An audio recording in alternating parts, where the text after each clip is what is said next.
Fifth session of the Senate in the first regular session of the 17th Congress is hereby called to order. Senator Franklin Drilon will lead the chamber in prayer. Compassionate and loving God, we thank you for placing us in a position to make a difference in the lives of our countrymen. We bear the burden and privilege of leadership, and we ask for wisdom and fortitude to always decide according to your will. Help us to serve with sincerity and the purest of intentions. Make us mindful of the power that is greater than all of us, the power from whom all things originate and through whom all work reaches completion. May our love for our country be stronger than any affiliation or ambition. Despite our differences, may we always be united by our desire to do good. Father, direct us to a leadership that inspires hope and respect rather than instill fear and discord. Help us to serve in the ways of merciful justice and peace. All this we ask in the holy name of your Son, Jesus Christ. Amen. Amen. Secretary, please call the roll. Roll call members. The Honorable Senators Angara, Aquino, Binay, Cayetano, De Lima, Drilon, Ejercito, Escudero, Gatchalian, Gordon, Honasan, Ontiveros, Lacson, Ligarda, Pacquiao, Pangilinan, Po, Recto, Soto, Trillanes, Villanueva, Villar, Subiri, Senate President Pimentel. With 20 senators present, Chair declares the presence of a quorum. Mr. President, I move that we dispense with the reading of the journal of the 74th session, Tuesday, March 14, and consider the same as approved. Is there any objection to the motion? There being none, the motion is approved.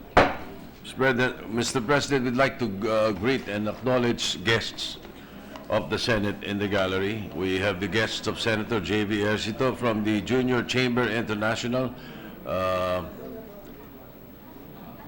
Jun Sup Shin of Korea, Mr. Scott Greenlee of USA, Lars Hagen of Denmark, Zoran Schultz of Denmark, and Dennis Conanan of the Philippines.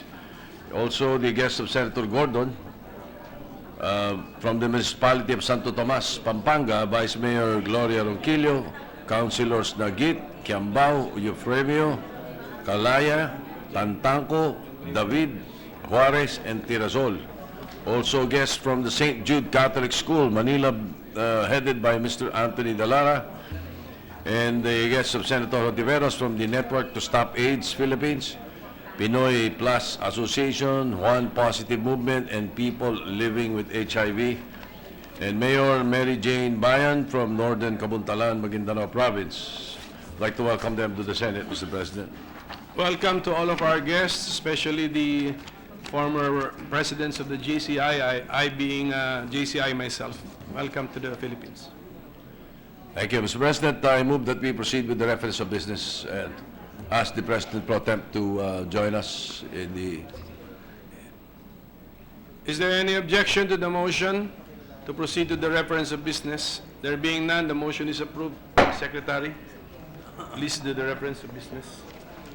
Message from the House of Representatives. Letter from the House of Representatives informing the Senate that on 8 March 2017 it passed the following House bills in which it requests the concurrence of the Senate. House Bill number 4924, entitled An Act Dividing Barangay Magugpo in the City of Tagum, Province of Davao del Norte, into 5 district and independent barangays, to be known as Barangay Magugpo Poblacion, Barangay Magugpo East, Barangay Magugpo West, Barangay Magugpo North, and Barangay Magugpo South. 4925, an act dividing the one barangay municipality of Dumalaneg in the province of Ilocos Norte into 3 distinct and independent barangays to be known as Barangay Calao, Barangay Cabaritan, and Barangay Cuibel. 4934, an act creating a barangay to be known as Barangay San Isidro in the municipality of Titay, province of Zamboanga, Sibugay.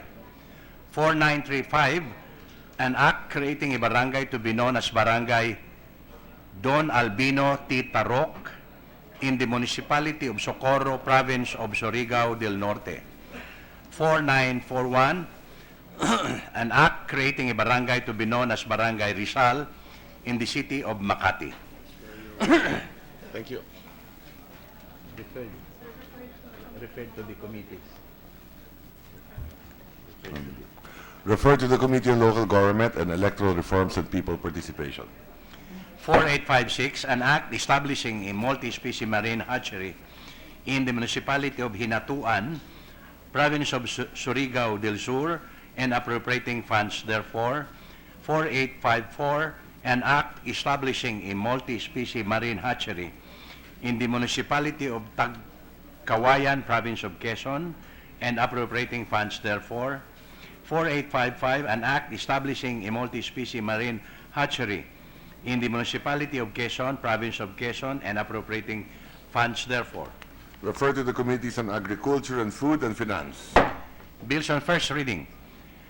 1394, an act strengthening the healthcare system in cultural and indigenous communities by institutionalizing the training and employment of tribal health workers, and for other purposes, Senator Maria Lourdes Nancy Binay. Refer to the Committees on Health and Demography and Cultural Communities. Resolutions.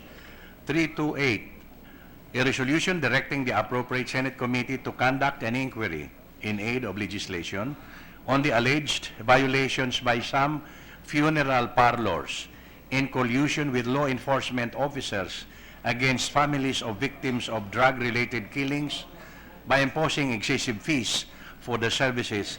Senator Paulo Benigno Bam Aquino IV. Refer to the Committees on Trade, Commerce and Entrepreneurship and Public Order and Dangerous Drugs. Resolution 329, resolution directing the Senate Committee on Environment and Natural Resources to conduct an inquiry in aid of legislation on the measures being undertaken, if any, to arrest the Philippines' prevalent plastic waste leakage into the seas. Senator Cynthia Villar. Refer to the Committee on Environment and Natural Resources. Committee reports.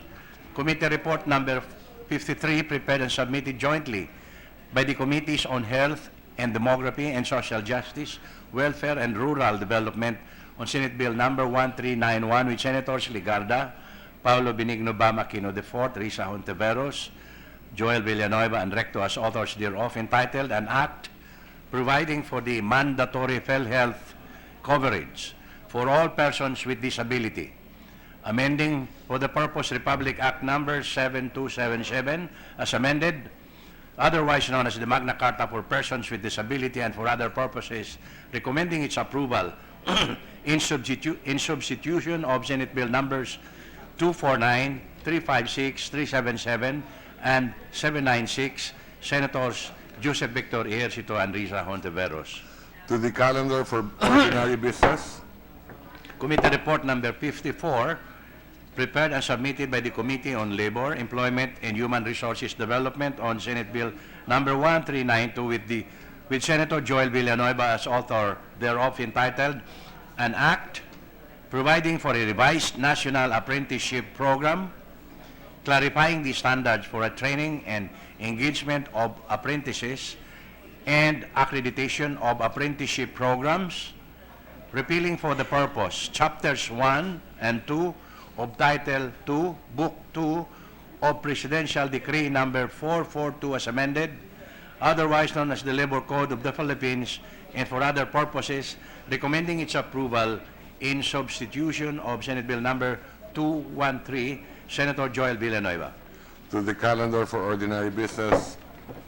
Committee report number 55, prepared and submitted jointly by the Committees on Urban Planning, Housing and Resettlement, and Local Government on Senate Bill number 1393 with Senators Joseph Victor Ejercito, Joel Villanueva, Risa Hontiveros, Grace Poe, and Sani Angara as authors thereof, entitled An Act Establishing On-Site, In-City, or Near-City Strategy for Informal Settler Families, in consideration with the People's Plan and mandating local government units to provide other basic services and livelihood components in resettlement sites, amending for the purpose Republic Act number 7279 as amended, otherwise known as the Urban Development and Housing Act of 1992, recommending its approval in substitution of Senate Bill numbers 331, 936, and 1216,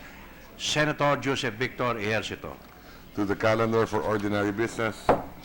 Committee Report number 56, prepared and submitted jointly by the Committees on Civil Service, Government Reorganization and Professional Regulation, and Finance, on Senate Bill number 1395, with Senators Ligarda, Soto III, Soberi, Hunasan II, and Trillanes IV as authors thereof, entitled An Act Right-Sizing Improve Public Service Delivery and for other purposes, recommending its approval in substitution of Senate Bill numbers 1162, 1167, 1337, and 1339, Senator Ligarda.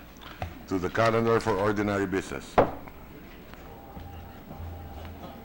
Majority Leader. Mr. President, may we ask Bigari to be a little bit more silent, Mr. President, lower the decibel a little, because I will move to recognize the Senate President to speak on a matter of public interest, and I understand this is some kind of a report. This is the last day of this session. So I move that we recognize Senator Aquilino Coco Pimentel, the Senate President. Senate President is recognized.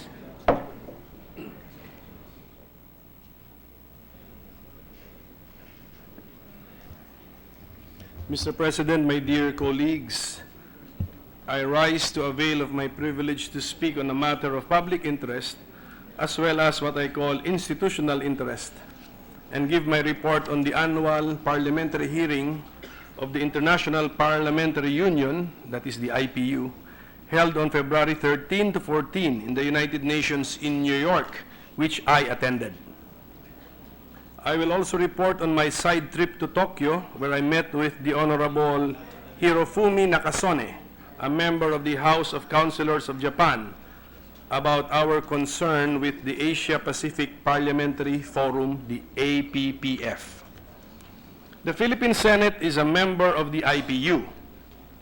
The UN General Assembly has engaged the IPU in organizing and integrating a parliamentary component of and contribution to major United Nations deliberative processes and the review of international commitments. In short, the UN wants the IPU to be involved in its major processes. It was pursuant to this engagement by the UN General Assembly of the IPU that a parliamentary hearing was held last February entitled A World of Blue, Preserving the Oceans, Safeguarding the Planet, Ensuring Human Well-Being in the Context of the 2030 Agenda.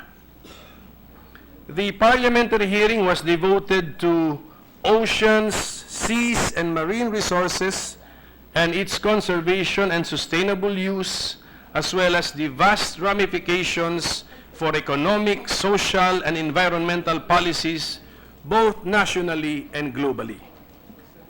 The ocean is vast. It covers 7/10 of our planet and represents 97% of all water on Earth. We learned from the conference that what we perceive as the endless vastness of the ocean, if divided among all the people on Earth, will result in just 200 cubic meters of this ocean, or roughly the size of a modest house, to provide each person with all the food and services that he or she gets from the ocean. We also learned that marine debris, which includes plastic and microplastic, is affecting all the oceans of our world. Human-made debris can be found even in the remotest areas, even trapped under sea ice, a place where no human being has ever lived. Some estimates even project that by 2050, there will be more plastic than fish in the oceans. Imagine what disaster this would be for our fisher folk and all our countrymen who depend on the oceans and seas for livelihood and sustenance. This is especially alarming because among all ocean-based industries, fisheries provide the largest employment. Let me mention some more information I gathered from this parliamentary hearing. The ocean has multiple uses like fishing, shipping, oil drilling, submarine cables, and others. Fisheries have grown rapidly since 1945. Small-scale artisanal fishing accounts for 50% of the catch, but large-scale fishing is increasing its share. 1/3 of global crude oil is from offshore drilling. Seabed mining outside national jurisdictions would be one of the great problems of the future. Note that 2/3 of the world's oceans lie beyond national jurisdictions. They are in the so-called high seas. The problems of the oceans include unsustainable fishing, pollution, warming, acidification, sea level rise, dead zones due to loss of oxygen. And according to experts, the first two can be managed, in quotes, while the others are, also in quotes, difficult to manage. Titanium dioxide in white paint is suspected to affect the marine ecosystem. The food chain is compromised due to the pollution. Solid waste, if done badly, becomes marine pollution. To save the oceans, we have to start on land, as 80% of ocean pollution comes from land. Three biggest sources of marine pollution are, number 1, nutrients, number 2, marine litter, and number 3, wastewater, although microplastics are now a big problem. We are eating plastic when we eat seafood. We need to increase our scientific knowledge about the oceans. Hence, we need good data collection. As an aside, in order to catch the attention of our Energy Committee Chair, Senator Win Gatchalian, I also learned that ocean energy generation is now possible and that there are ocean thermal energy conversion complexes already up in Hawaii, Okinawa, and Halifax in Nova Scotia, Canada. The Philippines is one of the 193 UN member states which adopted the 2030 Agenda for Sustainable Development on September 25, 2015 in the United Nations General Assembly in New York. 17 Sustainable Development Goals, or SDGs, make up the agenda. What we talked about in the parliamentary hearing was Goal 14, which aims to conserve and sustainably use the oceans, seas, and marine resources for sustainable development. The UN General Assembly organized this IPU parliamentary hearing in order to inform us, parliamentarians, that there is going to be an ocean conference this June 5 to 9, 2017 in the UN in New York, where member states are expected to give their national commitments in pursuit of SDG 14. The question to us parliamentarians is, do we know or do we even have an idea of what our country will commit to in this upcoming conference? I even asked the question, what is our national position on ocean governance? This is a field, an area, or a gulf where the executive branch should work with the legislative branch. Hence, before the actual holding of this ocean conference, the Philippine Senate should find out what the executive branch intends to commit to therein, and even participate in the formulation of our national commitments. This preliminary Senate Executive Branch collaborative meeting will enable the Senate also to prepare for all possible legislative support which these commitments will entail. Let me remind everyone that during our session break, we are allowed to hold committee hearings and other activities related to our work. We can use this time to find out more about the upcoming Ocean Conference. During the parliamentary hearing, I affirmed our full support for SDG 14, and I will mention it again so that we will be familiarized with this particular goal. Conserve and sustainably use the oceans, seas, and marine resources for sustainable development. What can we do for SDG 14? We need to fight this lack of urgency in confronting ocean issues. We can make sure that SDG 14 is clearly assigned to a specific committee. And I think even better, we should make sure that each SDG has a committee that it is assigned to. We can also organize an environmental audit committee, as we realize that the ocean begins at the mountaintop. Ocean sustainability is a science-intensive issue. Hence, we have to make sure we have access to experts and that our library is well stocked with the relevant reference materials. We can also enact laws and or implement programs and conduct activities which will contribute to raising awareness on ocean conservation and sustainable use at the policymakers level and with the public at large.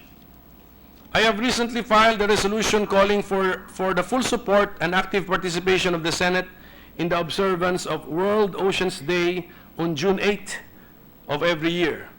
The resolution seeks to heighten public awareness and understanding of the vital role of the oceans in the survival of all life.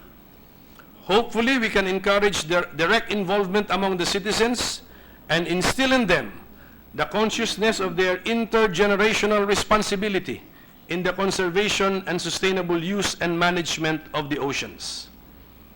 I am also currently studying the desirability and feasibility of creating a Department of Water, which will have jurisdiction over all matters affecting waters from the ridge to the ocean. Ridge to ocean should be our approach from now on. I believe that all water systems on this earth are interconnected. The waste, the pollution, the poison that a person throws into a river in Mindanao or into even a creek in Mindanao can and will, in due time, find its way to the waters of the Atlantic Ocean and even to the Arctic Ocean. I am sure you have other ideas on how to pursue SDG 14 most effectively. I am hopeful that with our collective minds at the Senate, we can come up with relevant legislation which will avert the tragic loss of our marine resources. I call on you, my honorable colleagues, to let future generations of Filipinos, future generations of Earthlings experience the mystique of the ocean. In his closing summary of the parliamentary hearing, IPU Secretary General Martin Chungong stressed the need for all stakeholders, governments, parliaments, the fishing industry, and others, to work together to find a way to price marine resources in ways that factor the true economic and social costs of environmental exploitation. According to our Secretary General in the IPU, climate legislation to impose carbon dioxide emission cuts which are more ambitious than those announced under the Paris Agreement should be the priority of parliaments because of the strong interrelationship between climate change and ocean sustainability. Let that be our food for thought. From New York, I made a very brief stopover in Tokyo in order to meet with the Honorable Hirofumi Nakasone, a member of the House of Councilors of Japan, regarding the possible hosting by the Philippines of the APPF, the forum, in 2018. The APPF is a loosely structured and non-exclusive forum of national parliamentarians who participate either as delegates of their parliaments or in their personal capacities. This was founded by former Japanese Prime Minister Yasuhiro Nakasone. The APPF seeks to provide opportunities for national parliamentarians of the Asia-Pacific region to identify and discuss matters of common concern and interest, and to highlight them in a global context, to deepen their understanding of policy concerns, interests, and experiences of the countries of the region. I sought an audience with Mr. Nakasone. He is the son of the former Prime Minister, to personally convey to him the willingness of the Philippine Senate to host the APPF in 2018. I was informed by Mr. Nakasone, however, that the APPF had already received an offer from Vietnam to host the APPF in 2018, which the Executive Committee had already formally responded to. I was therefore told that because the Philippines is a charter member of the APPF, our offer to host the APPF annual meeting will be warmly accepted by the Executive Committee. And given our long-standing good and warm relations with Japan, our Japanese colleagues look forward to our eventual hosting of this prestigious parliamentary conference in the near future. I am supportive of efforts to maintain close relations with our fellow parliamentarians in other countries, and have asked our Office of International Relations and Protocol to submit to me a list of the parliamentary friendship groups which the Philippine Senate is a member of, so that we can monitor the activities of each group and make sure that we are actively involved in all of them. That's my report, Mr. President. My dear colleagues, thank you very much for your time and attention. Thank you, Mr. Senate President. Majority Leader. Thank you, Mr. President. I move that we refer the speech of the Senate President to the Committee on Environment and Natural Resources. Is there any objection? There being none, motion is approved. Thank you, Mr. President. With the permission of the body, I move to transfer from the calendar for ordinary business to the calendar for special orders Senate Bill 1390 under Committee Report number 52. Is there any objection? There being none, motion is approved. With the permission of the Chamber, I move to consider Senate Bill 1390 under Committee Report number 52. Is there any objection? There being none, motion is approved. May we ask the Secretary to read the title of the measure? An act strengthening the Philippine Comprehensive Policy on Human Immunodeficiency Virus and Acquired Immunodeficiency Syndrome, prevention, treatment, care, and support, and establishing the Philippine National AIDS Council, repealing for the purpose Republic Act Number 8504, otherwise known as the Philippine AIDS Prevention and Control Act of 1998, and appropriating funds therefore. Mr. President, before I ask that the sponsor of the measure be recognized, I move to recognize the Chairman of the Committee on Health, Senator J.V. Ejercito. Is there any objection? There being none, Senator Ejercito is recognized. Yes, good afternoon, Mr. President. With the consent of this august chamber, I would like to yield the floor to Senator Risa Ontiveros to allow her to sponsor Senate Bill number 1390 under Committee Report number 52, entitled An Act Strengthening the Philippine Comprehensive Policy on Human Immunodeficiency Virus, or HIV, and Acquired Immunodeficiency Syndrome, or AIDS Prevention, Treatment, Care, and Support, and establishing the Philippine National AIDS Council, repealing for this purpose Republic Act Number 8504, otherwise known as the Philippines AIDS Prevention and Control Act of 1998, and appropriating funds therefore. She was the chairperson of the Committee on Health and Demography when the above-mentioned bill was deliberated by the committee, and as such, it is only appropriate to allow her to sponsor the said bill. Thank you, Mr. President. With that, Mr. President, I move to recognize Senator Risa Ontiveros to sponsor the measure. Is there any objection? There being none, Senator Ontiveros is recognized to sponsor the measure. Thank you very much, Mr. President, Mr. Majority Leader, and my good committee chairperson. Magandang hapon po sa inyong lahat, Mr. President. This afternoon, I'd like to bring to the attention of the highest policy-making body in this country a public health tragedy unfolding among Filipino youth and other vulnerable groups, rendered helpless by lack of access to correct information and publicly funded services, silenced by stigma and shame. Mr. President, my dear colleagues, the Filipino youth have become the unwilling target of an old epidemic. Amidst the glam and glitter of their Snapchat filters and artsy Instagram feeds, they also experience taking to social media goodbyes and grief for the passing of their friend or the friend of their friend, succumbing to a treatable medical condition. These posts on Facebook have become so common, the pattern so obvious. The deceased, usually male in his 20s or 30s, openly or secretly gay, the cause of death allegedly hardcore pneumonia or tuberculosis, infections which bewilderingly should not have led to death.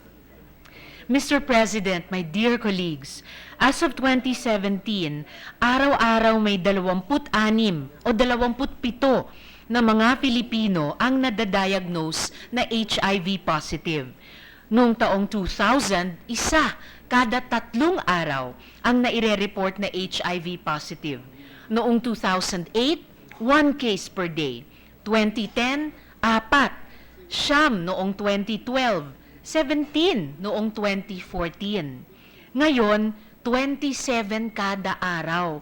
At ayon sa mga estimates, 6 sa bawat 10 bagong HIV infection sa bansa ay mga kabataan na may edad na di tataas sa 24. Based on the surveillance report released by the DOH, there were 9,264 new HIV/AIDS cases documented in 2016 and 844 new HIV/AIDS cases documented in January 2017 alone. 22 of the cases reported in 2016 were aged 15 years old and below. The National Youth Commission, alarmed about this growing trend, has called it a youth epidemic.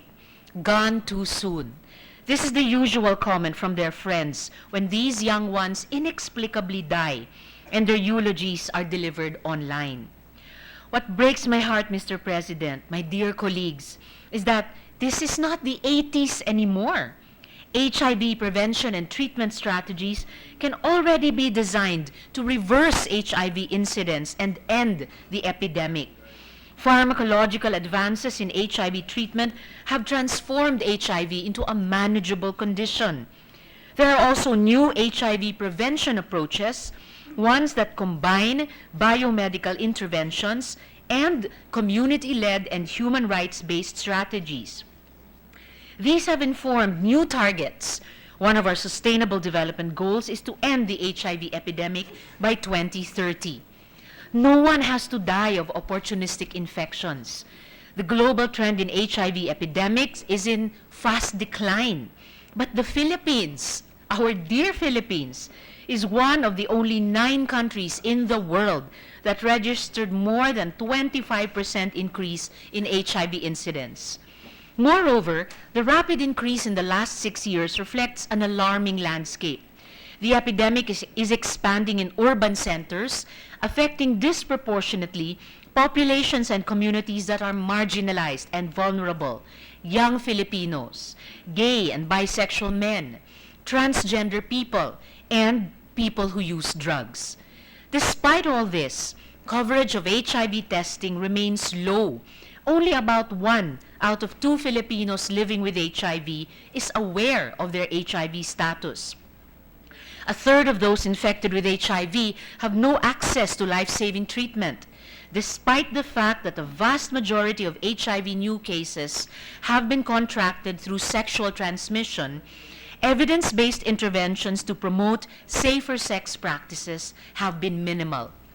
Based on the estimates of the Department of Health, if no improvement is made in the HIV response, the number of Filipinos living with HIV will reach around 160,000 by 2022 and exceed 500,000 by 2030. Needless to say, this would require a bigger public health expenditure, both to guarantee access to HIV treatment and to prevent new infections. If unaddressed, the HIV epidemic will pose a serious challenge to efforts to scale up universal healthcare in the country and will prove to be catastrophic to many marginalized Filipinos. For this year alone, Mr. President, the DOH projects more than 55,000 Filipinos will have HIV. Thus, this emergency situation needs an emergency response. Senate Bill number 1390, or the Philippine HIV and AIDS Policy Act. The bill, this humble representation, together with the chairperson of the Health Committee, Senator J.V. Ejercito, is sponsoring today, seeks to repeal RA 8504 to introduce a legal framework that incorporates lessons from the current HIV response and introduces newer, evidence-based, human rights-informed, and gender-transformative strategies to prevent and treat the epidemic. It aims to reform the Philippine National AIDS Council as the main governance platform for the HIV response to guarantee efficiency and alignment with evidence-based approaches to address the HIV epidemic. Next, establish a national HIV program with clear mechanisms for operationalization and implementation at the local level. Next, introduce evidence-based, human rights-informed, and gender-transformative HIV prevention and treatment approaches. Next, improve access to HIV services, especially for key populations and vulnerable communities, and ensure social and financial risk protection for those who need to access these services. Next, enhance anti-discrimination protection to promote the human rights of Filipinos living with HIV, key populations and vulnerable communities, and providers of HIV services. Next, promote a more collaborative framework for the HIV response, especially to guarantee the meaningful participation and involvement of civil society, communities, and key populations. And last but not the least, guarantee sufficient investment for the HIV response. Indeed, Mr. President, my dear colleagues, we need to reverse this epidemic and scale up our health services before HIV becomes a catastrophic public health threat. Every 53 minutes, one Filipino is reported to have HIV. And I'm afraid this data is still largely underreported. Mr. President, the time to be alarmed is now. The time to act is now for the attainment of our sustainable development goals, for the Filipino youth, for the vulnerable and the marginalized, for those young people who need not die. Maraming salamat po at magandang hapon muli. Majority Leader. Senator Angara wishes to co-sponsor the measure, Mr. President. We have a 1-minute suspension. A minute suspension.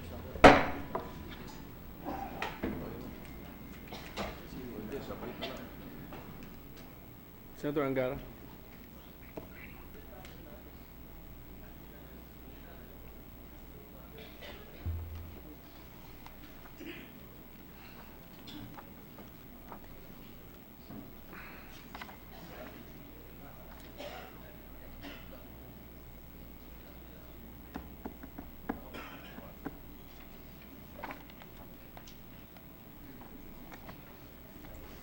Tapos niya magkalit.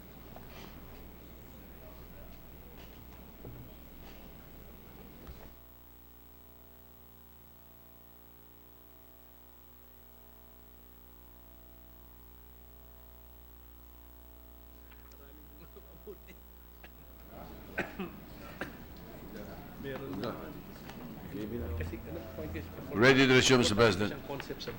Session is resumed. Mr. President, to give time to the other senators to study the bill, I move to suspend consideration of Senate Bill 1390 under Committee Report number 52. What happened to the co-sponsorship majority? No more? Not anymore Not at this anymore, point. okay. Perhaps we may be able to submit a So the copy. motion, sir, is to to suspend suspend. consideration. Okay, any objection? Hearing none, the motion is approved. Thank you. With the permission of the body, I move to transfer from the calendar for ordinary business to the calendar for special orders. Senate Bill 1393 under Committee Report number 55. Any objection? Hearing none, the measure is so transferred. I move to consider Senate Bill 1393 under Committee Report number 55. Any objection? There being none, motion is approved. May we ask the Secretary to read the title of the measure? An act establishing on-site, in-city, or near-city strategy for informal settler families in consideration with a people's plan and mandating local government units to provide other basic services and livelihood components in resettlement sites, amending for the purpose Republic Act Number 7279 as amended, otherwise known as the Urban Development and Housing Act of 1992. Mr. President, to sponsor the measure, may we ask that the Chairman of the Committee on Urban Planning, Housing, Resettlement, Senator J.B. Ejercito, be recognized. Senator Ejercito is recognized to sponsor the measure. Thank you, Mr. President, esteemed colleagues, ladies and gentlemen. As the chairman of the Committee on Urban Planning, Housing and Resettlement, I stand this afternoon to sponsor Senate Bill number 1393 under Committee Report number 55 entitled An Act Establishing On-Site, In-City or Near-City Strategy for Informal Settler Families in Consideration with the People's Plan and mandating local government units to provide other basic services and livelihood components in resettlement sites, amending for the purpose Republic Act Number 7279 as amended, otherwise known as the Urban Development and Housing Act of 1992. This is in substitution of Senate Bill numbers 331, 936, 1216, authored by Senators Risa Ontiveros, Grace Paul, Joel Villanueva, and yours truly. The 1987 Constitution mandates the state to undertake a continuing program for the provision of affordable, decent housing and basic services to our underprivileged and homeless citizens. This, however, has been one of the main challenges that our government faces every year with every change in administration. Based on the Housing and Urban Development Coordinating Council report, the total housing need of the country is at 5.5 million units. This comprises the accumulated need of 1.22 million, which includes households in unacceptable housing and doubled-up household in acceptable housing, and future and recurrent need of 4.1 million. As of October 2016, the total estimated housing need from 2016 to year 2022 will rise to 6.79 million units based on the effective housing needs using housing accomplishments projections reported by HUDC. Considering the current rate of housing production, we will never be able to reduce the housing need. As such, there is an urgency to formulate new approaches to address the housing backlog. The Philippine Resettlement Program has always been geared towards off-site resettlement. Mr. President, empirical studies conducted by the Presidential Commission for the Urban Poor, or PCUP, in 18 resettlement sites from the year 2014 to the present, however, showed that off-site resettlement produced more problems. This includes substandard and lack of basic utilities and social services such as water, power in schools, job loss or decrease in income and lack of livelihood opportunities, and substandard housing infrastructure, among others. Moreover, the majority of the resettlement sites were prone to landslide, soil erosion, and flooding. To borrow the words of the families living in off-site resettlements, they were relocated from danger zones to death zones. Resettlers claim that after 10 to 20 years of living in off-site resettlements, poverty continues and their situation even grew worse. It is high time that we consider shifting resettlement of our informal settler families off-site to on-site if feasible and within or near the place where the informal settler families or ISFs are living. From the report of the PCUP, in-city resettlement results to marginal economic and social shocks, minimal job displacement, and better or faster access to water, power, and other basic utilities. This proposed legislation aims to institutionalize the on-site, in-city, or near-city resettlement program, amending sections 3, 21, 23, 29, and 29 of the Urban Development and Housing Act of 1992. An on-site, in-city, and near-city resettlement program promotes the right of the people to access housing within the city as a preferred option and institutionalizes the people's planning process as a critical element in the implementation of housing projects. This bill espouses the resettlement of ISFs within the jurisdiction of the local government unit where the affected ISFs are living or within the local government unit adjacent to the one having jurisdiction over the present settlements of the ISFs. Off-city resettlement shall be considered as the last resort, where on-site, in-city, and near-city is not feasible.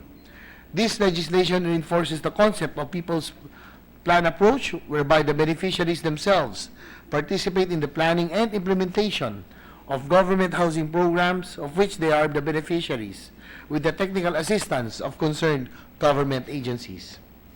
The proposed legislation strengthens the obligation, accountability, and participation of local government units in the role of providing socialized housing for the poor. Furthermore, this sanctions the signing of a memorandum of agreement with the concerned local government units and the national government agencies in the provision of vital basic services and facilities in the resettlement areas such as health, education, communications, security, recreation, relief, and welfare. The MOA will specify the duties and responsibilities of the local government units, concerned government agencies, and involved private sector. Most importantly, it will include a timetable for the completion of the basic services and facilities.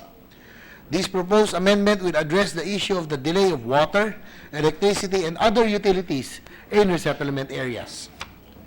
In order to oversee, monitor, and evaluate its implementation, a Congressional Oversight Committee is hereby proposed to be created. There had been reservations in institutionalizing the on-site, in-city, and near-city resettlement. One of their grounds is the lack of available land in Metro Manila. To check the availability of land in NCR for the implementation of in-city and near-city resettlement, we requested the Land Registration Authority for the assistance in securing data and information on titled properties through their Land Registration System, or LARES, during last year's National Housing and Urban Development Summit spearheaded by both houses of Congress. The report covers identification of titled properties in the National Capital Region that fall within the demarcated areas provided by the Summit Secretariat and those that is within the National Capital Region, registered in the name of the local or national government agency, and has an area that is greater than 1,000 square meters. It was reported that there are around 3,419 hectares of available government lands that are potential sites for in-city housing in Metro Manila alone. If we incorporate other lands, such as unregistered or abandoned and idle lands, we would have sufficient lands to implement the on-site, in-city, and near-city resettlement. 3 of the current best practices of in-city housing are St. Josephville in San Juan City and Disciplina Village in Valenzuela City. Both housing projects have proven that with political will and a solid partnership between the national housing agencies, the local government units, and informal settler families as future owners, on-site and in-city housing is possible. Likewise, Mr. President, I was able to witness also that in Iloilo, in the hometown of Centro Dillon, in Barangay Lanit, in Haro, Iloilo City, they were able to build 1,000 units of in-city housing using the use-of-frac method. This proposed legislation will give light to the spirit of the Urban Development and Housing Act, providing for a comprehensive and continuing urban development and housing program and uplifting the conditions of the poor and homeless citizens by making available decent housing at affordable cost with basic services and employment opportunities. on-site and in-city is possible. Let this bill be a step towards ending homelessness, providing affordable, resilient, and decent socialized and low-cost housing to the poor and marginalized in our efforts to create livable and safe urban areas in smart cities. Mr. President, dear colleagues, in light of the foregoing, I appeal to this august body for the immediate passage of this bill. Thank you very much, Mr. President. Thank you, Mr. President. May I move to recognize the Minority Leader? Senator Drilon is recognized. Mr. President, we stand to express our support to the measure being proposed. Indeed, we have actual experience of what the gentleman from San Juan mentioned in his sponsorship speech in support of the bill. In Iloilo, Mr. President, we built 1,000 units of housing in the city, within the boundaries of the city, in order to relocate 1,000 informal settlers from the river, which we cleaned, and from the highways, which we expanded. And as mentioned by the good senator from San Juan, we adopted a system of usufruct. In other words, we awarded it to the homeless who were affected by the cleanup of the river and those who were affected by the road expansion program that we had. And in the system of usufruct, we did not require the recipients to pay. They can use it until they leave this earth, but they cannot sell the property as they have no title. They cannot rent out the property again because they have no title. They have possession which cannot be removed from them, but it served the purpose of providing housing to our people. Why did we think of usufruct? When we build roads, Mr. President, for public funds, we do not charge any toll fee. So when we build these housing units for the homeless, which is a constitutional duty of the government, we build it, we allow them possession for life. But what is important is that it was done in city, so there was no resistance. And also the local government supported it. Why, Mr. President? Because the voters remain within the jurisdiction of the city and therefore continues to be voters. That is the realistic consideration. You do outside of a political unit, magre-resist yung local government unit dahil lang sa mawalan sila ng boto.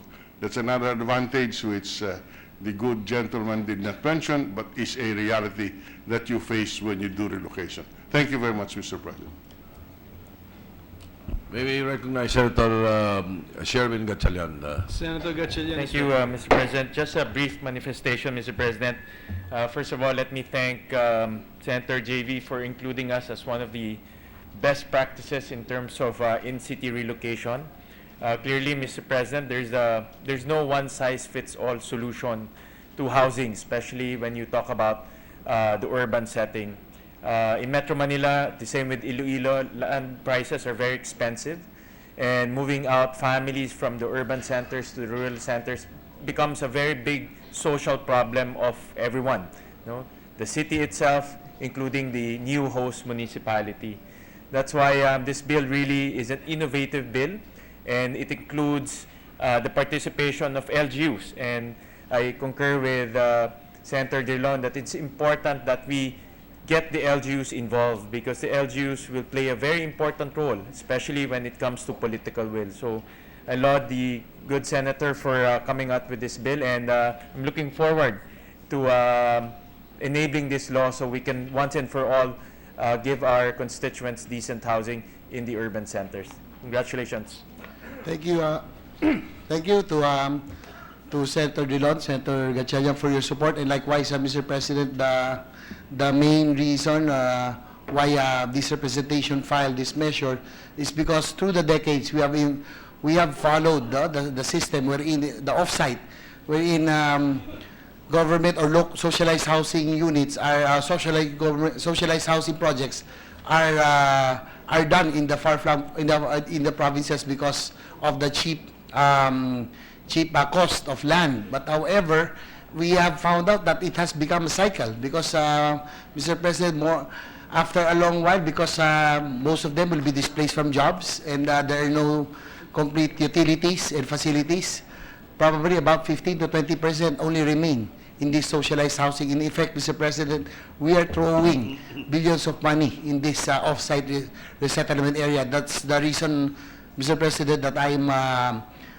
trying to legislate in-city or near-city housing to address the housing problem for the informal sector families and redevelop communities as well.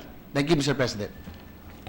Anyway, Mr. President, notwithstanding the manifestations, we have to give time to the other senators to study the bill. So I move to suspend consideration of Senate Bill 1393 under Committee Report Number 55.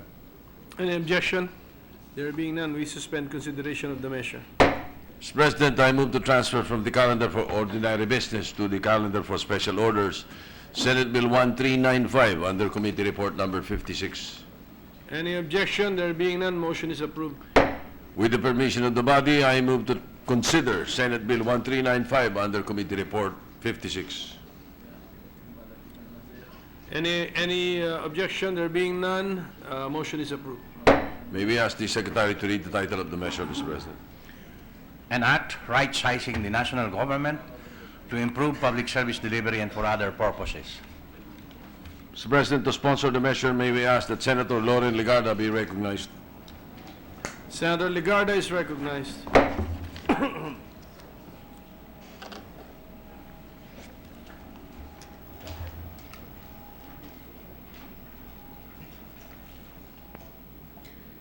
Mr. President, distinguished colleagues, good afternoon. It is my honor as chairperson of the Committee on Finance and the Subcommittee on Senate Bills number 1162, 1167 to sponsor Senate Bill number 1395, an act right-sizing the national government to improve public service delivery and for other purposes. This bill is a consolidation of Senate bills filed by Majority Floor Leader Senator Vicente Soto III, Senators Gregorio Onasan and Miguel Zubiri, and this humble representation. Said bills have been considered, studied, and deliberated, and took into consideration the inputs from different government agencies, resource persons, and stakeholders. Over the years, government has grown into a system with a tendency for overexpansion and unnecessary self-perpetuation in several sectors of society. This resulted in different government agencies having overlapping, duplicative, or redundant operations and functions, sometimes becoming ineffective and inefficient in the delivery of basic services. Furthermore, the overlapping structure also burdens government with unnecessary costs. In fiscal year 2017 budget message, President Rodrigo Roa Duterte himself expressed concern over the size of our bureaucracy. Specifically, he noted that although the expansion of the bureaucracy is a response to the growing demand for public services, there is still fat in government that we must trim. From 176 agencies in 2000, there are now 186 agencies in the national government.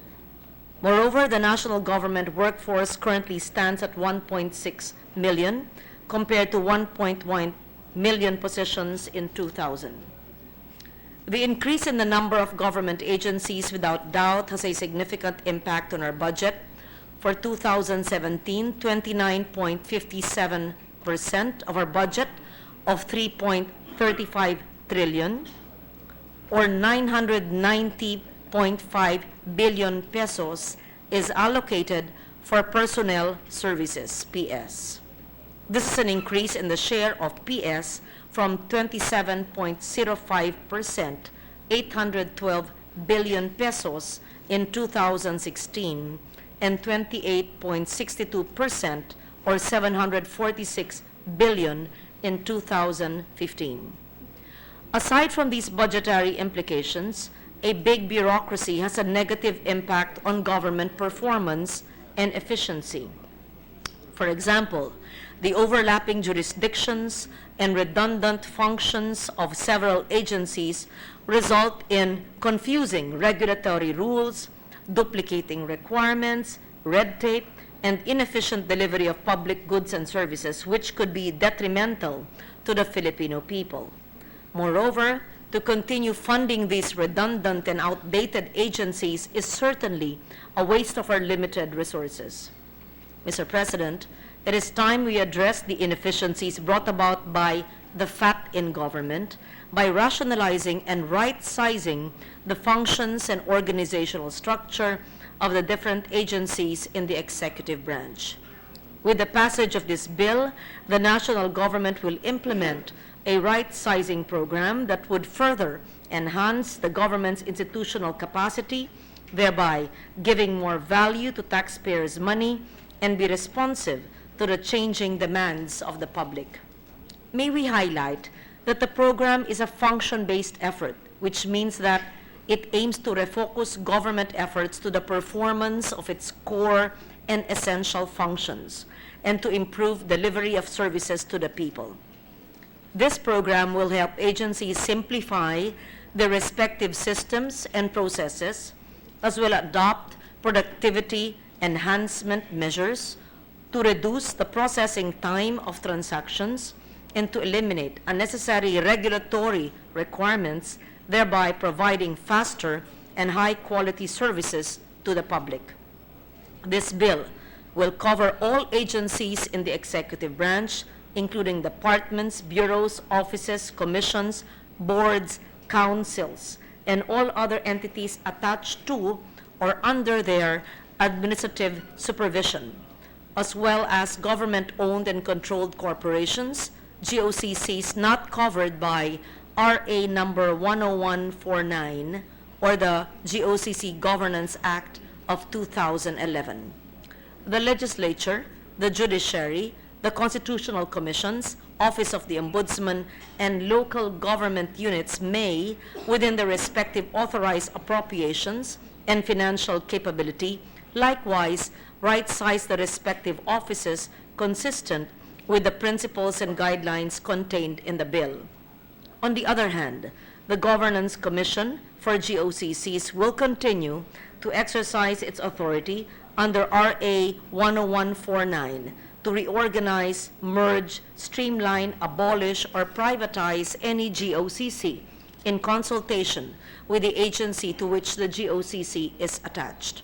Specifically, this bill will provide the President of the Philippines with the authority to right-size the executive branch in accordance with the guiding principles, policies, standards, and guidelines under this proposed legislative measure. The President will be empowered to, first, pursue the following function shifts and modifications. A, to strengthen functions of the agency which directly contribute to the targeted ultimate societal outcomes of the national government or the targeted sector outcomes of the agency. B, scale down, phase out, eliminate, or discontinue functions, programs, projects, or activities that could be better carried out or undertaken by the private sector or have already devolved to local governments. C, transfer, integrate functions from one agency to another which could better perform the same. Second, the President may also undertake the following organizational actions. A, regularize ad hoc offices whose functions are vital and significant, thus must be continually undertaken by government. B, merge or consolidate agencies whose functions are unnecessarily overlapping or duplicating. C, split agencies with multifarious functions which are deemed distinct but with equally important aspects of governance. D, transfer offices to other agencies where their functions are more aligned. E, abolish agencies whose functions are already redundant or no longer relevant or necessary, or could be better undertaken by another entity, which are no longer achieving the objectives and purposes for which they were originally created, which are not cost-effective since they do not generate the desired level of outputs and outcomes vis-a-vis the resource inputs, and or which have already become non-operational or dormant or have outlived its purpose. A committee on right-sizing the executive branch will be created to oversee the implementation of the program, composed of the Executive Secretary as chairman, the Secretary of Budget and Management as co-chair, with the Secretary of Socio-Economic Planning, chairperson of the Civil Service Commission, and the head of the Presidential Management Staff as members. A joint congressional oversight committee to oversee, to monitor, evaluate the implementation of this act will likewise be created, to be composed of 5 members each from the Senate and the House of Representatives. May I highlight that the implementation of the program shall not involve forced retirement or forced separation of affected regular employees. Regular personnel whose positions would be affected in the implementation of the program shall have the option to avail of retirement benefits and separation incentives, or be placed by the CSC in agencies needing additional personnel. Given the changes in the economic and socio-political environment in our country, it is high time, Mr. President, my distinguished colleagues, to rationalize or right-size the organization and operations of the agencies of government to respond to the increasing public demand for faster, high-quality, and more effective and efficient delivery of services. In light of the foregoing, I enjoin my colleagues to support this very important legislative measure. Thank you, Mr. President. Majority Leader. Mr. President, may I be allowed to deliver a co-sponsor sweep speech? Very short one, Mr. President. Are there any objection? Hearing none, Majority Leader is recognized. Mr. President, my esteemed colleagues, the Philippine government bureaucracy, comprising a total of 186 departments, agencies, and other offices, has already bloated to some 1.5 million workers at present. These figures have tremendously increased over the years without properly managing its proper size in the workforce that led to duplications in functions and redundancy in the position. Hence, I filed Senate Bill number 1167, which was considered in this measure, and I wish to thank Senator Loren Legarda for sponsoring the measure. With the personal services eating up almost 30% of the entire pie of the national budget, the concept of right-sizing, as coined in this measure, is in line with the battle cry of the Duterte administration to operate the national government with optimal cost and efficient human resources. The money that our government could save from the implementation of this measure can translate to better services, better service delivery, and more infrastructure projects, just to name a few, for us and, of course, our fellow men. While there might be eventual changes in the organizational structure and staffing in the affected offices, affected personnel, whether hired on a permanent, temporary, casual, or contractual basis, shall be entitled to retirement benefits and separation incentives based in this measure. So, considering that this bill is in line with the directive of the President, the passage of the measure is earnestly requested. Thank you, Mr. President. Thank In you, the meantime- Majority Leader. Thank you. In the meantime, Mr. President, to give time to the other senators to study the proposed measure, I move to suspend consideration of Senate Bill 1395 under Committee Report number 56. Is there any objection? Hearing none, consideration of Senate Bill number 1395 under Committee Report number 56 is hereby suspended. Mr. President, I move to transfer from the calendar for ordinary business to the calendar for special orders Senate Bill 1392 under Committee Report number 54. Is there any objection? Hearing none, so transferred. Mr. President, with the permission of the body, again, I move to consider Senate Bill 1392 under Committee Report number 54. Consideration of Senate Bill 1392 is in order. May we ask Secretary to read the title of the measure? An act providing for a revised national apprenticeship program, clarifying the standards for training and engagement of apprentices and accreditation of apprenticeship programs, repealing for the purpose Chapters 1 and 2 of Title 2, Book 2 of Presidential Decree number 442 as amended, otherwise known as the Labor Code of the Philippines, and for other purposes. To sponsor the measure, Mr. President, may we ask the Chairman of the Committee on Labor, Employment, and Human Resource Development, Senator Joel Villanueva, be recognized. Is there any objection? Hearing none, Senator Villanueva is recognized. Thank you very much, Mr. Majority Floor Leader. Thank you, Mr. President. Mr. President, my esteemed colleagues, I have the honor to sponsor Senate Bill number 1392 under Committee Report number 54, or the Apprenticeship Training System Act of 2017. This is not the first time, Mr. President, that the Senate Committee on Labor submitted this measure that seeks to reform the country's apprenticeship training system. In the 16th Congress, a similar proposal contained in Senate Bill number 136 made its way here at the Senate plenary for the second reading, while its counterpart measure, House Bill number 5303, was approved by the House of Representatives on its third and final reading in January of 2016. The results of the deliberations during the past Congress, led by Senator Jinggoy Estrada and eventually Senator Sani Angara, and our parallel consultations with several organizations last year, manifest a very noble reason to pass this measure without further delay, to help our people get jobs and to help business flourish. Mr. President, there is a need to repeal Chapters 1 and 2 of Title 2 of Presidential Decree number 442 as amended, otherwise known as Labor Code of the Philippines, and to put in place a reformed apprenticeship training system because the world of work is changing rapidly. We need individuals who possess the competencies suited to the job and those who can deliver results. Sa apprenticeship po, Mr. President, ang skills na matututunan konektado sa aktwal na mga trabaho. Sa apprenticeship po, Mr. President, may sweldo agad habang nagsasanay pa lang.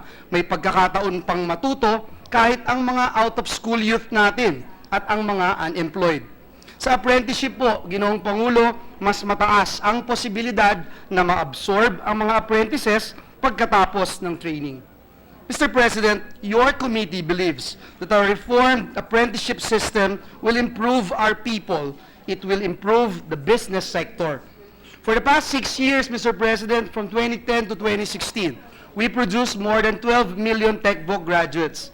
This number covers all the training delivery modes, meaning institution-based, community-based, and enterprise-based training that includes our National Apprenticeship Program.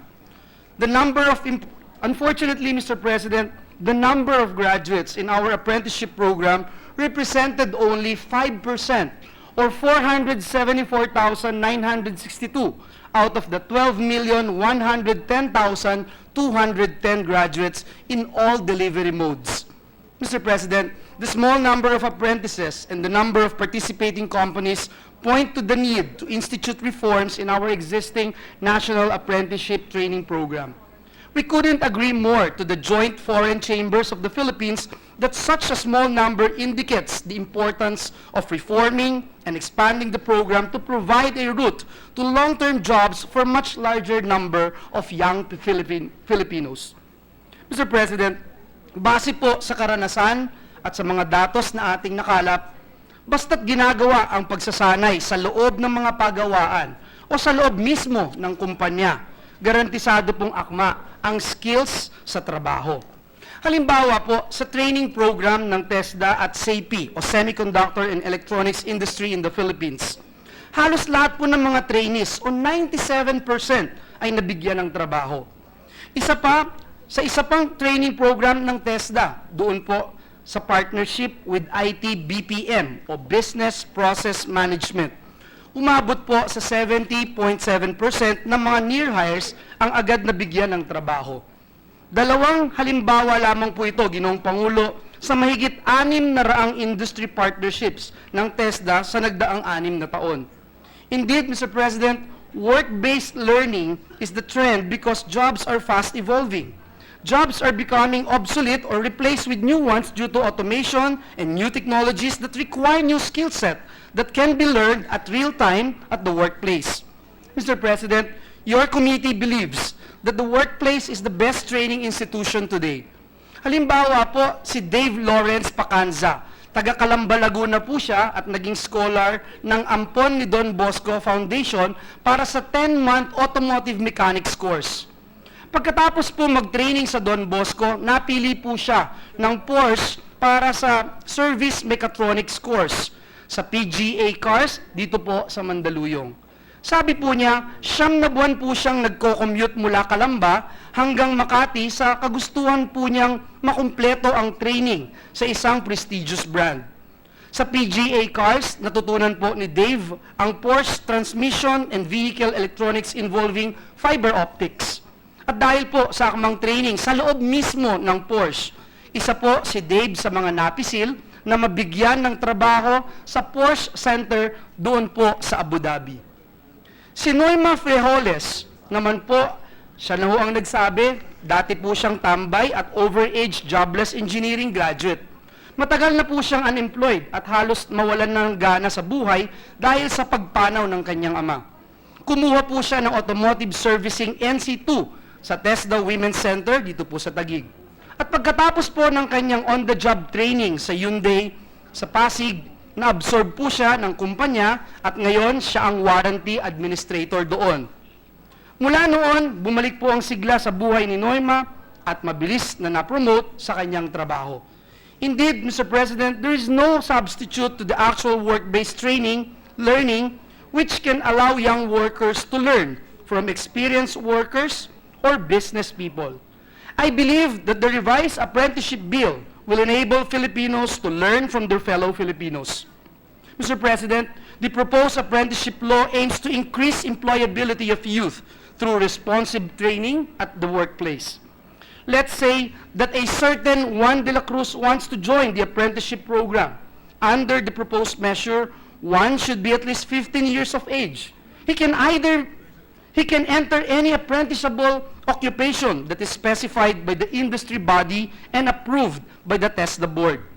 Kahit po out of school youth o unemployed si Juan, basta't 15 anyos pataas, pwede po siyang maging apprentice. In the past, the period of apprenticeship covers a maximum of 6 months. Now, the apprenticeship period shall be based on the duration of training required in the training plan and on the complexity of the skills that one should learn as an apprentice. Let me stress, Mr. President, that the training duration is based on set requirements in the training regulations, not as determined by law. The bill also removes from its coverage the skills that can be learned in 6 months, which can be learned through probationary employment. Hindi po pare-pareho, Ginoong Pangulo, ang apprenticeable occupations. Kaya hindi po dapat limitahan sa 6 na buwan ang training ng mga apprentices tulad ni Juan. Pwede po itong umabot ng 1 o 2 taon o higit pa ang training duration. Dapat aprobado ng TESDA alinsunod po sa umiiral na curriculum o training regulation. Kailangan ding mapatunayan ng kumpanya na may sapat po silang kakayahan para ipatupad ang aprobadong training contract. Under the revised apprenticeship program, Mr. President, one gets paid to learn as well. His wage should not be below 70% of the minimum wage, combining what the employer pays and what the government may pay in order to attract more investors to the Philippines. Halimbawa po, Ginoong Pangulo, nagsasanay si Juan. Kumikita na rin po siya at pwede nang makatulong sa kanyang pamilya at makapag-ipon para sa kanyang kinabukasan. However, one's enterprise can only engage apprentices equivalent to 20% of its regular employees, or the apprentice shall be considered a regular employee. This will lessen the opportunity of his employer to commit abuses. As an apprentice, one will also benefit from a disability or accident insurance policy during his apprenticeship period. Kasama po sa proteksyon ng karapatan ni Juan ang insurance policy na sasagutin ng kanyang kumpanya. Sinisiguro din po natin na mananagot ang kumpanya kung may paglabag sa training contract, at kung mapatunayan may paglabag nga, hindi na ito papayagang tumanggap pa ng mga apprentices. The bill also installed assessment and certification system to ensure the quality of program delivery. Therefore, Mr. President, one will undergo competency assessments for qualifications within his apprenticeship period. He will be awarded national certificates which will have equivalent credits in the formal system of education. Pagkatapos po ng apprenticeship contract ni Juan at gusto po niyang mag-enroll sa kolehiyo, layunin po ng ating panukalang batas na ito na magamit niya ang kanyang national certificate mula sa kumpanya para makredit sa kursong gusto po niya. In return, Mr. President, the participating enterprise will get an additional deduction from the taxable income equivalent to 1/2 of the value of training expenses incurred for developing the productivity and efficiency of apprentices. This is an opportunity, Mr. President, for the private sector to take an even bigger role in nation building by investing in our people. Higit pa po sa tax incentive, makakatulong po ang mga kumpanya sa pagbibigay ng akmang kasanayan para po sa ating mga kababayan. Mr. President, our experience in the past proves that apprenticeship system offers real work experience, allowing trainees to get an understanding of what a job is like. Let me emphasize, hands-on training is necessary to equip the workers with the required competencies. As Benjamin Franklin once said, "Tell me and I forget, teach me and I remember, involve me and I learn." Your committee, Mr. President, believes that the proposed apprenticeship system is reflective of the requirements of the 21st century education. Mr. President, by not reforming our apprenticeship system, employers will continue to turn their back on young workers. Graduates will continue to face challenging job search. Our economy will continue to experience a bumpy road ahead. Reforming our apprenticeship system is a solution to youth unemployment and job skill mismatch, because the companies will have a hand in training the students with the skills they need for a particular job. Noon po, hinahanapan ng mga magulang ang kanilang anak ng magandang paaralan. Kasi nga po, ang nasa isip nila, makakuha agad ng magandang trabaho ang kanilang anak pagkatapos gumraduate. Ngayon po, pwede na rin pong humanap ng mga kumpanya kung saan ang training at trabaho ay pinagsanib na. Mr. President, distinguished colleagues, we can give our young people the immense opportunities present in today's workplaces outside our formal educational system, but only when alternative modes of learning like apprenticeship guarantee their rights and welfare. Let's help our people get decent jobs and help businesses flourish. I hope and pray that my colleagues here will support and pass Senate Bill number 1392. Maraming salamat po at pagpalain tayong lahat ng ating Panginoong Diyos. Thank you, Senator Villanueva. Majority Leader. Mr. President, to give time to the members to study the proposed measure, I move to suspend consideration of Senate Bill 1392 under Committee Report number 54. Consideration of Senate Bill number 1392 under Committee Report number 54 is hereby suspended. Mr. President, before we move on to the bills for interpellation, allow me as Chair of the Rules to move to consider a proposed resolution 330, Mr. President. So moved, Mr. President. Is there any objection? Hearing none, the motion is hereby carried. May we ask Secretary to read the title of the measure without prejudice to the inclusion of the text of the resolution into the records, Mr. President. Resolution authorizing all regular standing committees oversight committees and special committees of the Senate to conduct hearings, meetings, and consultations during every recess of the Senate to have continuity in the process of passing pending proposed legislation and to conduct investigations on issues of national interests to aid in crafting relevant legislation. Thank you. Mr. President, the resolution is self-explanatory.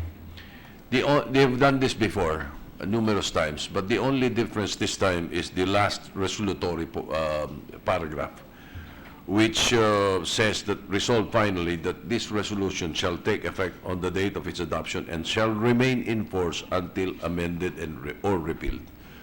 Unlike the previous resolutions that we have to again pass a resolution to that effect.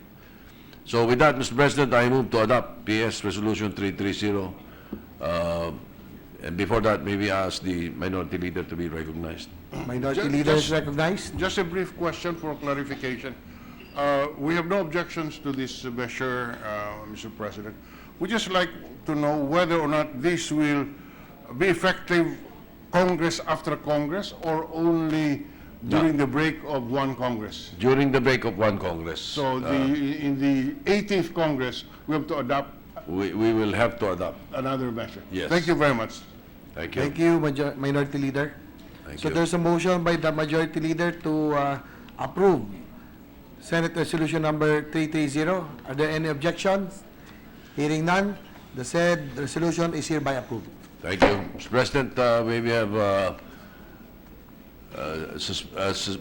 move to suspend the session for 1 Senate minute. Session suspended.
Risa, hindi ka magano.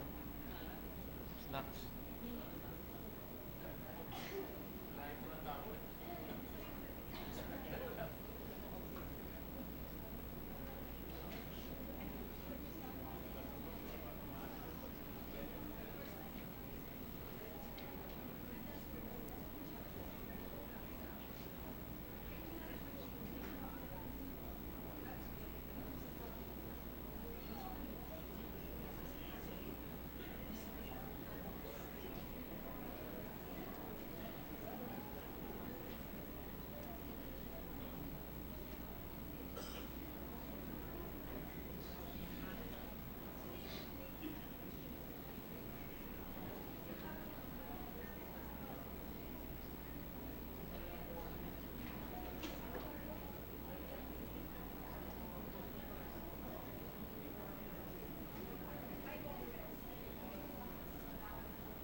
ginaw.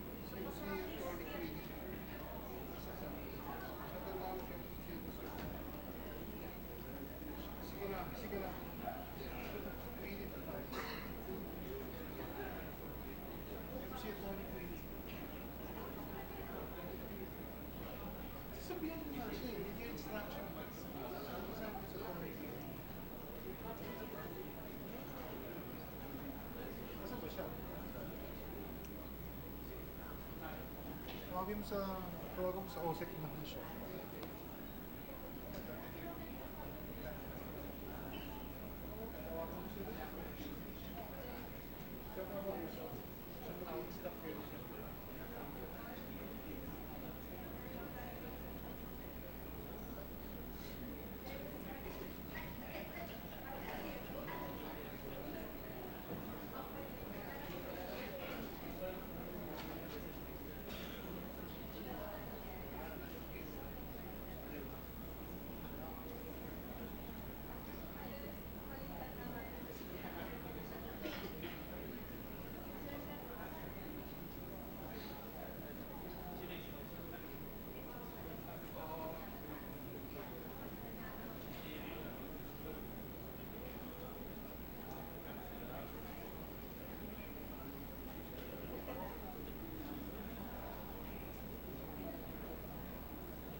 Ano na tayo ba? Ano na? What will you take up?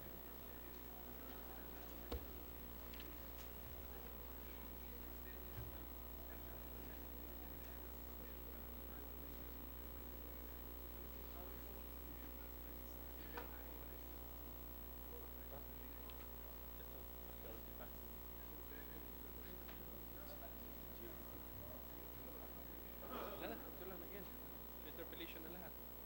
Okay, tapos na speeches.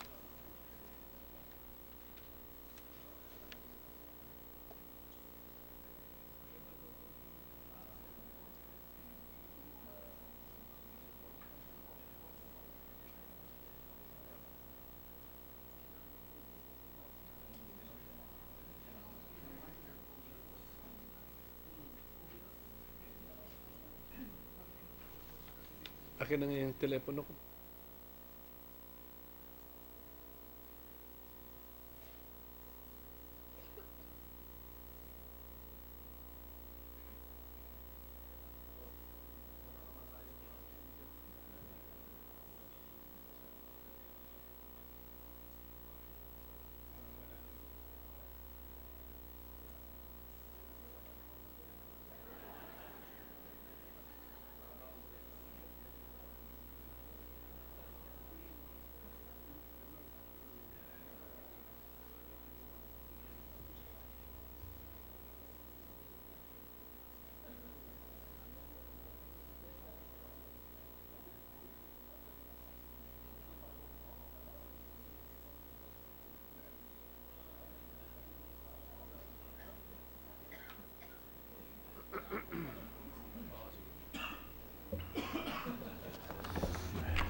We're ready to resume, Mr. President. Session is resumed. Mr. President, I move to resume consideration of Senate Bill 1306 under Committee Report Number 31. Any objection? There being none, motion is approved. This is the measure creating the Philippine Boxing Commission, Mr. President. The parliamentary status of the measure is that we're still in the period of interpellation. So may we recognize the sponsor, Chairman of the Committee on Sport, Senator Manny Pacquiao, and to continue interpellation, the Minority Leader, Senator Franklin Drilon, for the third round. The chairman, Thank you, Mr. President. so recognize. Correction, this is only second round, Mr. President. Second round. But before that, Mr. President, to begin the interpellation, can I make a brief manifestation? Go ahead, sir. Thank you, Mr. President. Kahapon po, nabanggit ko na marami na ang mga namamatay na mga boksingero. Kailangan na nating aksyonan ito. Mga kakulangan ng kakulangan ang Games and Amusement Board pagdating sa boxing. Hindi sila masyadong mahigpit dahil hindi sila masyadong nakatutok. Gusto ko lang pong linawin na hindi ito tungkol sa current leadership ni Chairman Abraham Mitra.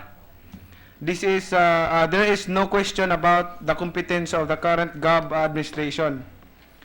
It is the strengthness of these sports that require a commission to be created to solely supervise and regulate boxing and other combat sports. People die in boxing and other combat sports. Others get seriously injured. We need this commission so it can devote its undivided attention to promote the welfare and protection of our athletes who risk their lives I have my full support on the current administration of GAB, Mr. President. However, it does not allow GAB to handle boxing and combat sports together with other sports such as basketball, billiards, bowling, among others. With this, Mr. President, I am now ready to interpolate it. So, Senator Pacquiao as chairman is recognized as well as the minority leader to interpolate. Before we proceed on the second round, Mr. President, this is the first measure which Senator Pacquiao is sponsoring on the floor. In fairness to Senator Pacquiao, we should have more senators in the hall. I know that you have a quorum, except that the quorum is in the lounge, not in the session hall. So can we request the Sergeant at Arms to ask our colleagues to come to the hall so that I do not have to ask for a quorum call? We ask for a suspension meantime. Session is suspended.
But 17th Congress up to 29. If we apply the rules, better.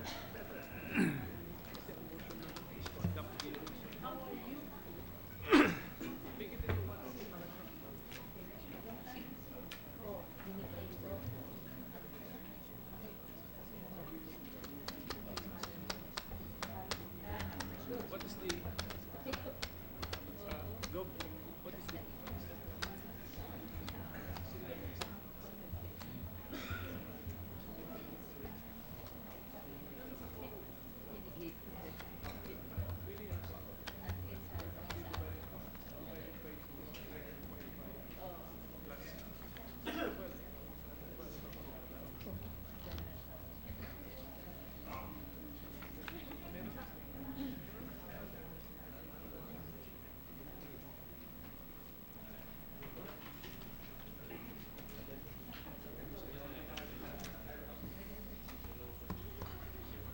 meron pa rin?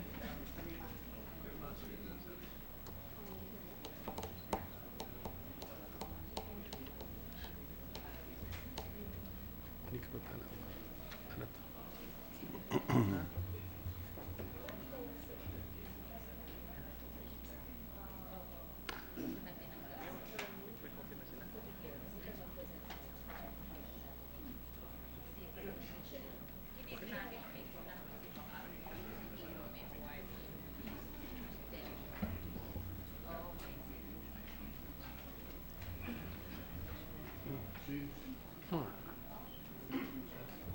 Ano bang meaning ng committee bill?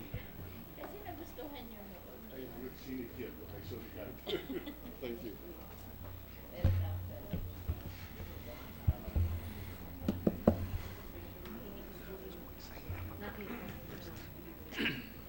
Roast beef ba yun? Food ba? Corn beef? Basta yung Hindi mo kay Tito Sen, no? Sige.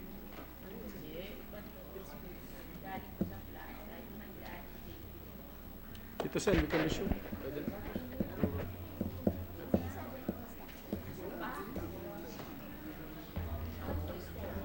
Session, Ready to resume, Mr. President. session is resumed. Minority Leader.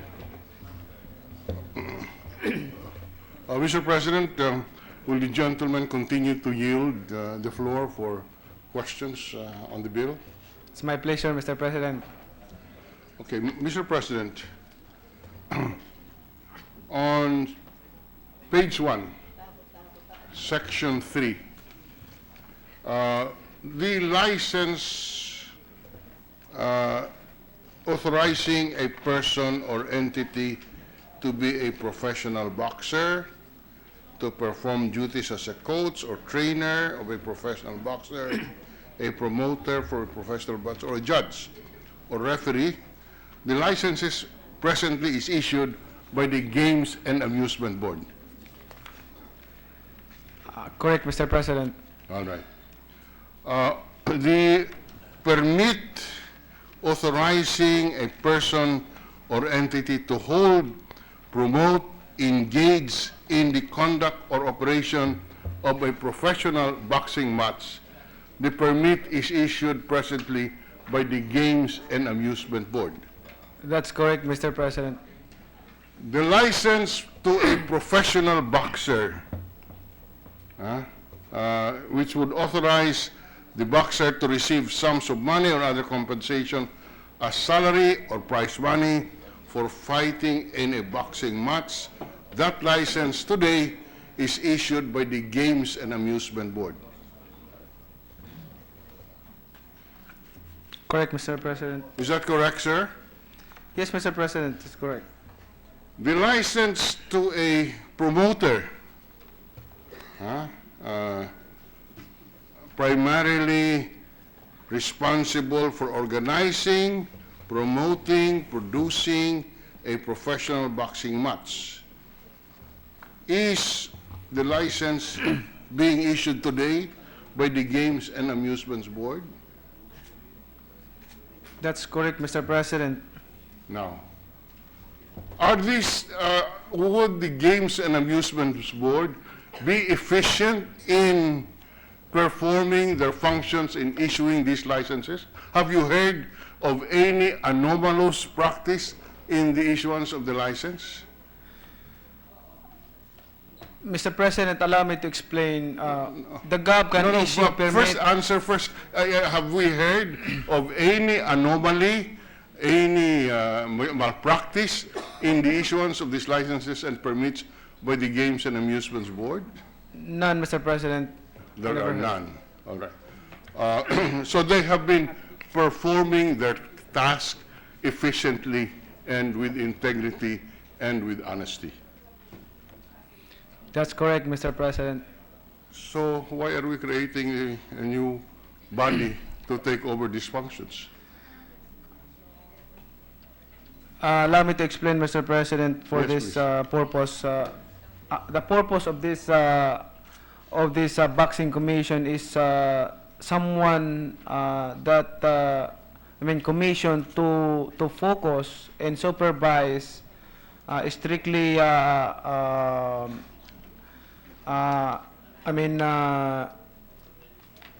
strictly request for requirements or undergo complete medical certificate every 1 year. Focus to the athletes only, Mr. President, because this, we know, boxing is not easy sports, and like I said, this is not about issuance of permit or licensing. This is about how you handle and focus to this sport. So ang may problema po, yung tao, hindi yung sistema. The problem, Mr. President, it's been a long time, Mr. President. It's been a long time that nobody taking action of this. Of what happened to other boxers, Mr. President, like my friend who died in boxing in the fight because of lack of medical complete medical requirements. Ibig ko sabihin, Mr. President, na itong commission na ito ay nakatutok lamang only to boxing and combat sports para masigurado, masecure yung seguridad ng bawat athlete na lalaban o makipag-compete. All right. Let's take up that particular example. You're saying, Mr. Sponsor, that you have a boxer friend who died because of the lack of enforcement of a medical requirement. Did I hear it correctly, sir? That's right, Mr. President. Hindi talaga mahigpit ang GAB para i-require ng yung mga requirements na boxing kasi because Mr. President, I am an athlete. I'm a boxer and I know how hard boxing is and kailangan talagang strictly required by this medical certificate. So dapat talagang higpitan ang pag-issue ng medical certificate. We should strictly enforce the rules on the issuance of medical certificate. Is that correct? In Mr. licensing, Mr. President. Sorry? In licensing. And licensing. licensing. Now, can that not be done under the present setup? Mr. President? Mr. President, more than 20 years I've been in boxing, but there is no action. So There's no action. That's why I'm initiating this action to create boxing commission para matutukan ng gusto yung mga atleta natin. hindi po ba pwedeng matutukan ang mga atleta natin kung palakasin natin yung Games and Amusement Board, bigyan natin ng sapat na pundo, bigyan natin ng sapat na tao para po magampanan itong problema na hinaharap ng ating mga boksingero sa nakalipas na 20 taon. Mr. President, is not uneasy na ang isang commission maraming inasikaso. Hindi madali na tutukan ang isang sports pagka marami siyang inasikaso. GAB handling more than 20 sports. So hindi masyado natutukan yung boxing. At itong boxing, marami nang namamatay, ang dami nang namamatay, pero wala man lang mga benepisyo, wala man lang action na nagagawa. So this I'm taking initiative for making a boxing commission and combat sports para may commission talaga na magtutok sa kanila, sa ating mga atleta, dahil hindi biro itong sports na ito. Buhay ang taya. We do not dispute that boxing and mixed martial arts or combat sports are indeed a sport that could bring harm if not properly supervised. But I take exception to the proposal that we should create a new body, when in fact there is a Games and Amusement Board which could be called to task for not doing the task assigned to them. In fact, the gentleman sponsor, Mr. President, said that in the issuance of the permit for professional boxers, issuance of a permit to promoters, issuance of permits to other officials in the boxing industry, the GAB has been performing its functions. And so really, that response of the sponsor validates the position of this representation that we do not have to create a new body. That's all we're saying. We are all for the protection of our boxers. It's just an issue of whether or not we have to create a new body in order to address the problems that the gentleman has raised and valid, Mr. President. And while we are on the subject, Mr. President, just this afternoon, just about maybe 2 hours ago, our colleague, Senator Ligarda, sponsored the bill, Senate Bill 1395, the bill which would implement a national government right-sizing program. And what did the sponsor say in her sponsorship speech? She said, over the years, quote, over the years, the government has grown into a system with a tendency for over-expansion and unnecessary self-perpetuation in several sectors of the society. This resulted in different government agencies having overlapping, duplicative, redundant operations and functions, thus becoming ineffective and inefficient in the delivery of certain services. Furthermore, overlapping structures, and underscore that, overlapping structures also burden the government with unnecessary cost. To continue the sponsorship speech of Senator Ligarda, she said, in his fiscal year 2017 budget message, President Rodrigo Roa Duterte himself expressed concern over the size of the bureaucracy. Specifically, he noted that although the expansion of the bureaucracy is a response to the growing demand for public services, there is still fat in government that we must trim.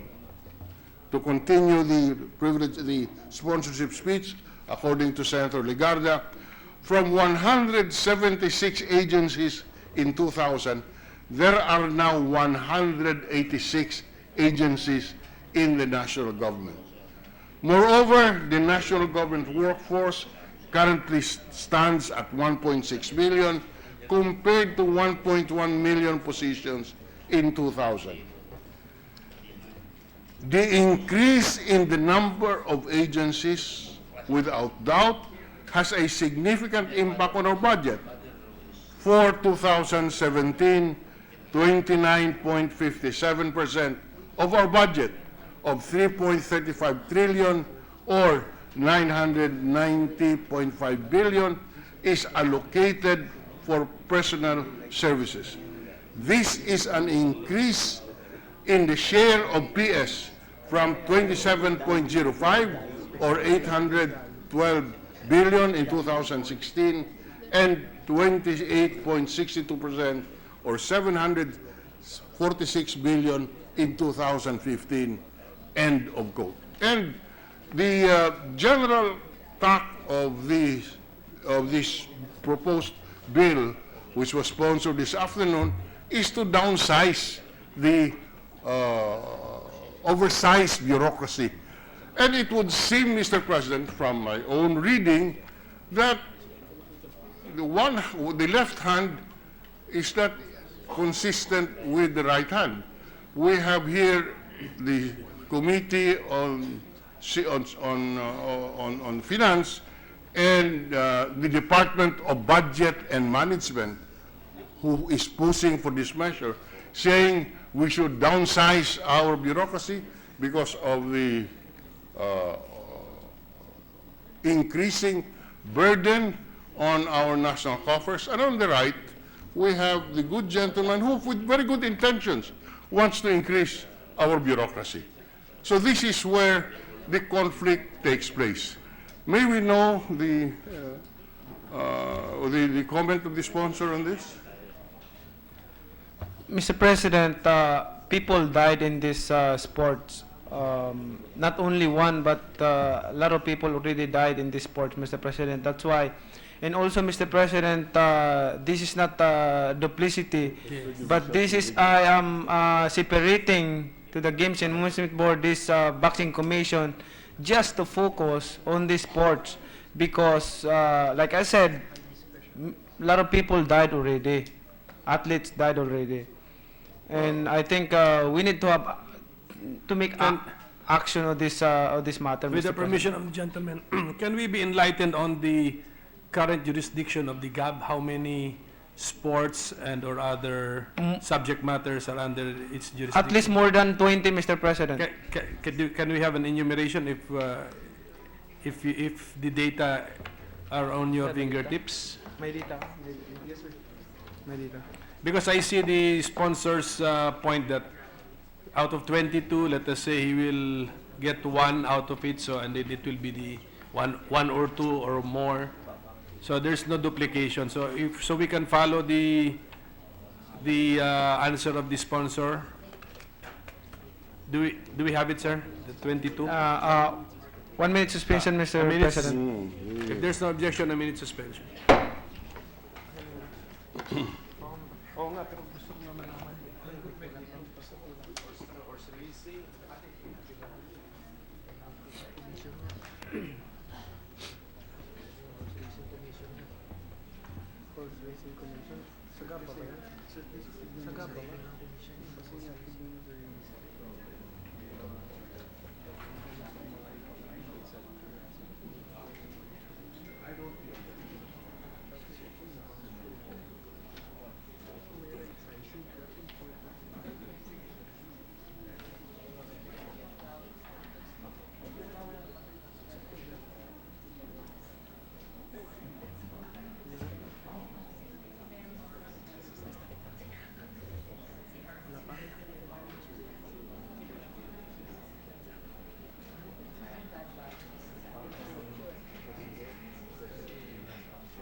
Yes, ma'am.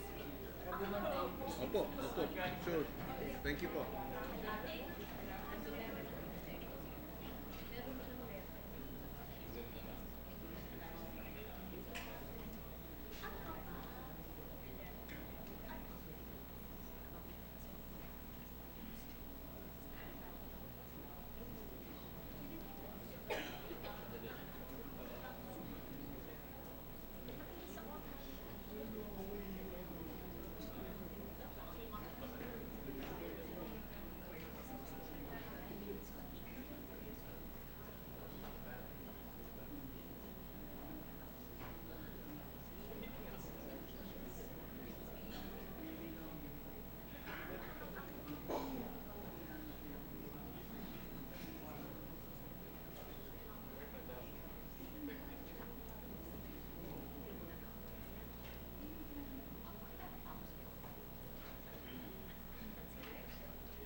Are we ready to resume, Senator Pacquiao? Yes, Mr. President. So session is resumed. Can we give a mic here to Mr. the... President. Okay. Senator, what's the pleasure of Senator Ontiveros? With the indulgence of the good majority leader, I just wanted to request if it would be proper, Mr. President, since Senator Villanueva and I are two other members of the chamber who are in the queue to also conduct or continue an interpellation on another bill, if the good sponsor and interpellator would allow. Because Senator Villanueva has to leave in 4 minutes at 6:30, kung mapagbibigyan po na masuspend muna yung ongoing interpellation ng isang bill at maisingit po yung amin. Majority Leader? I'd like to seek the wisdom of how the do we majority handle- leader on that. How do we handle such a request?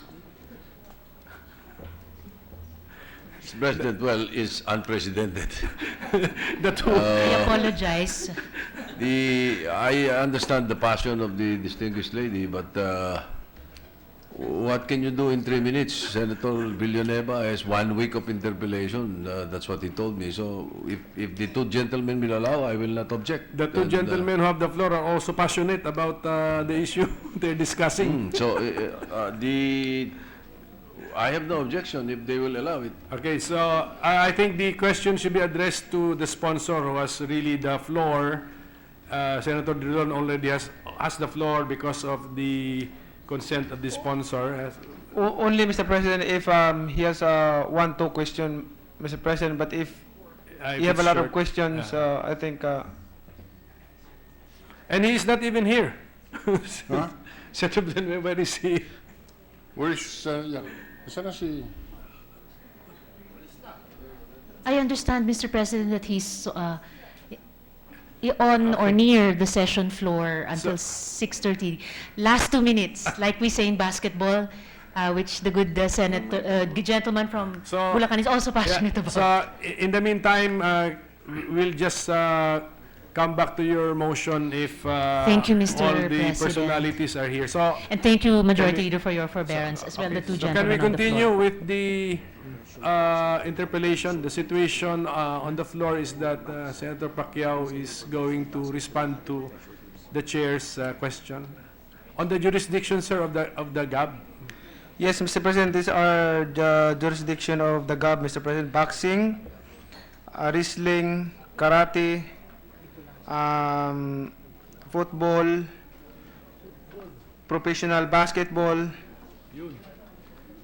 cockfighting, horse racing, car racing, cycling, Cycling. volleyball, judo, billiards, bowling, tennis, golf, high alay, anti-illegal gambling, and there's more, Mr. President. So that's the major sports and Yes. activities. And then our pending measure will take away what from GAB? The boxing and other combat sports. Wrestling and karate. And then after if the measure becomes law, GAB will no longer have any jurisdiction over this. So there's no Yes, Mr. President, there's no overlap or overlapping or duplication. duplicity, Mr. President. Thank you, Mrs. Paso. Yes, Senator there may be no overlap because you are taking out the supervision over a particular sport out of the GAB and create a new bureaucracy, which is precisely what the Senate Bill 1395 would like to prevent by the so-called right-sizing program.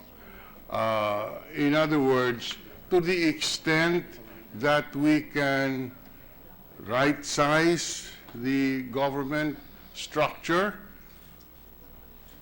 it should be a desirable objective. And it's called right-sizing, but in effect, this is a retrenchment program. The bill of the good sponsor, instead of being consistent with a retrenchment program called right-sizing, will in fact expand the bureaucracy. That's point number one. Point number two, the existing Games and Amusement Board has 5 divisions, Mr. President, has 5 divisions. 2 of these divisions are administrative support staff. One division is the legal division. The other division is the administrative division. The third division is the boxing and other combat sports division. The fourth division is horse racing, and the fifth division is professional basketball and other professional games. This clearly shows that the supervision should be adequate, because boxing is in fact given emphasis as one of the only 3 sports divisions or groups which are supervised by the GAB. And that is precisely our point. We should not keep on creating additional bureaucracies, because tomorrow, Mr. President, you may have a horse racing commission. You may have a professional basketball commission. You may have a cockfighting commission, and all sorts of commission on the excuse that hindi po natututukan ng GAB itong activity na ito. That is precisely our point. We are, on the one hand, so the majority in this chamber has just sponsored a measure which will right-size the government. And on the other hand, you have here a bill which will expand the bureaucracy. That's all that we're putting on the table, Mr. President. Mr. President, I don't think the gentleman from Iloilo understand what is boxing, what is the combat sports, Mr. President. It involves here lives of athletes, Mr. President.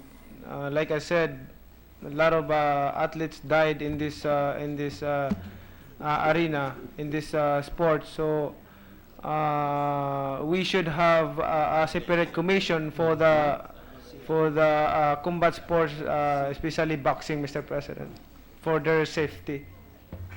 Mr. President, yes, I may not understand boxing in the manner that the gentleman understands it, but certainly we understand what government is all about. I cannot understand how the creation of a separate boxing commission will save lives. That cannot be done by the Games and Amusement Board. It is, Mr. President, it saved lives because makakapag-focus sila. O, hindi ba po pwede Lahat. mag-focus ang GAB, Mr. President? Mr. President, to focus in one sport is not easy because it's easy to say, but it's not easy to do because especially GAB is handling more than 20 sports. How can you focus in one sport?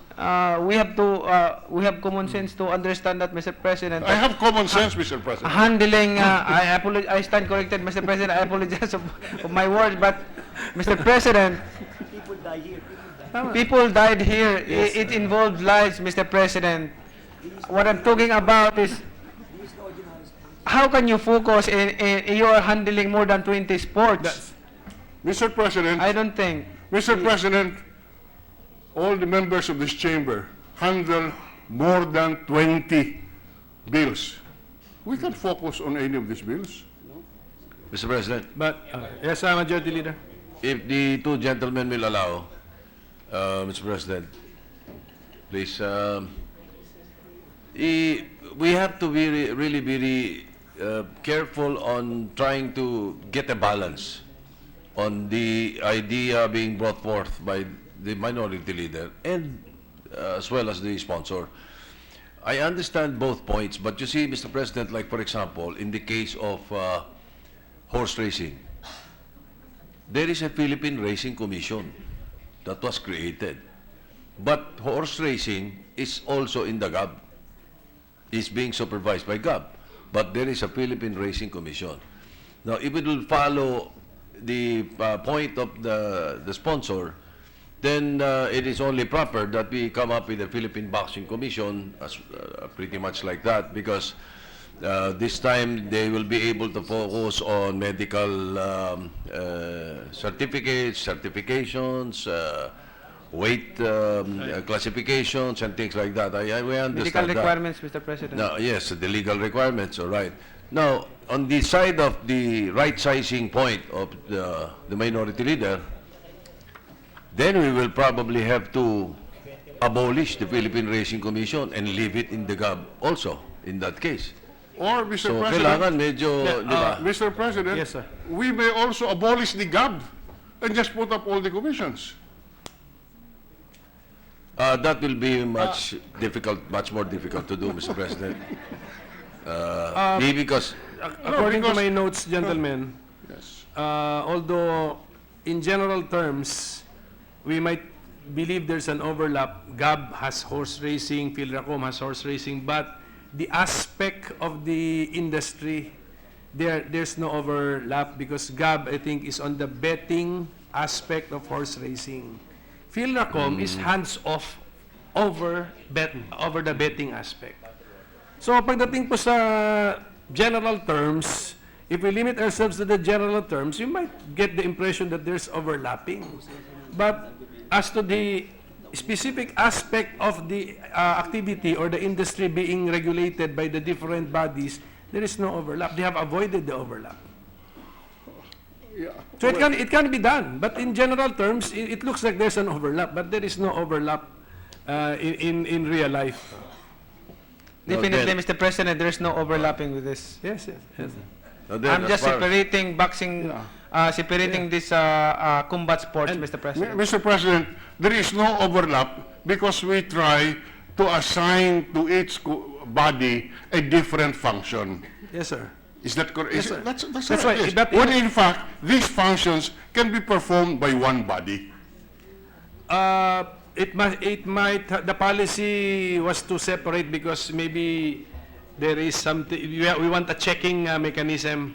The horse owners will separated from the betting aspect, so. Yes. And there is this complication, Mr. President, with the permission of the gentleman. There is complication about boxing different from the others. Example, the Philippine Sports Commission is there already for sports, Amateur. but it only handles amateur sports. the professional sports is handled by GAB. Boxing has both Yes. amateur and professional. So iba talaga siya. It's really something of its own. Sabi nga ninyo sa batas sa law, sui generis. Anyway, I just thought I'd contribute that to the discussion. The reason why I asked for the jurisdiction of the GAB is for us Thank to, you, Senator Soto. for us to be aware of the workload of GAB, and then it's actually a policy decision if we are going to lighten the workload of GAB and give it to another agency. And Minority Leader, when the time comes to interpolate on the right sizing bill, I will have to ask if right sizing means that we can no longer specialize. So, because, yeah, does right size mean we cannot specialize? I will raise this in the interpolation of the bill. Mr. President, we call it right sizing. In truth, it is retrenchment. It is retrenchment. But we call it right sizing because when we retrench, we try to achieve the right size. But it is actually retrenchment, and right sizing is a term adopted in the recent past by personnel management, by the personnel, by the human management aspect of, by the professionals in the field of human resource management, in order to make it more attractive, palatable. It is in fact a retrenchment program. We will learn more about it when we interpolate Yes, on the that measure. is why it is a retrenchment program, and therefore, as a matter of program, it is going on the opposite field if you compare it to the proposal of the gentleman from South Cotabato to create a new body. That is our point, Mr. President. Mr. President, if the gentleman from Iloilo cannot be convinced or agree with my proposal to create a boxing commission, Mr. President, it's better to close this interpellation, and we can do voting or Mr. President, in the tradition of the Senate, there is no closure rule. Are we saying that we are now terminating the period of interpellation? When we are just on page 2 of the bill, Mr. President? I think that was not a formal motion anyway. So just a comment from Senator Pacquiao. Okay. Are you moving to terminate the interpellation? it's a comment, Mr. President. Just a comment. Yes, It's sir. not Go ahead. it's not a motion. Go ahead, Minority Leader. Continue with the interpellation. Thank you. Now, is the Philippine Boxing Commission proposed a GOCC? Okay, I'm sorry. Can you?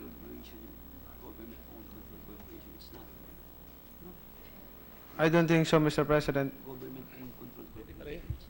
What is the understanding of the gentleman, Mr. President, of a GOCC? Can we have the benefit of the same being spread on the record? Because the gentleman said this is not a GOCC. Government-owned control corporation, Mr. President. I don't think government-owned that or commission. Why not, Mr. President? It's a regulating body, Mr. President. I'm sorry, It sir. doesn't do business.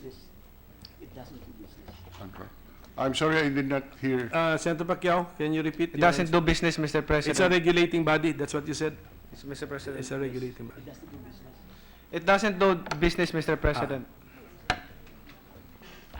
It doesn't do business. All right. Now, why are, okay, the measure says the Philippine Boxing Commission shall be directly under the administrative supervision of the Office of the President. May we know why, Mr. President, it has to be under the office of the President?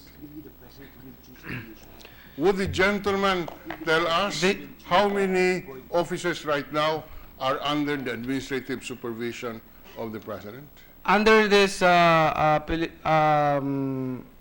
members under this bill, Mr. President, there will be seven members.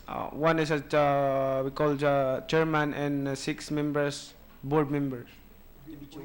To be chosen by the President, Mr. Our question is, why do we want to place the Philippine Boxing Commission under the administrative supervision of the President? And let me explain the context of the question. Mr. President, I had the fortune of being an executive secretary in the office of the President. And, Mr. President, you cannot imagine the number of agencies under the office of the President.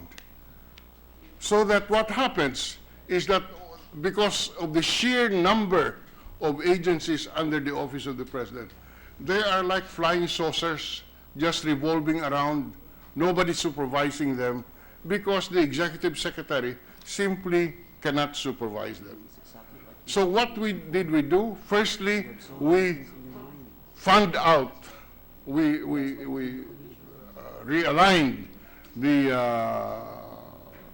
reporting system so that they all report to the cabinet cluster or cabinet secretary, where these agencies, where the functions of these agencies would be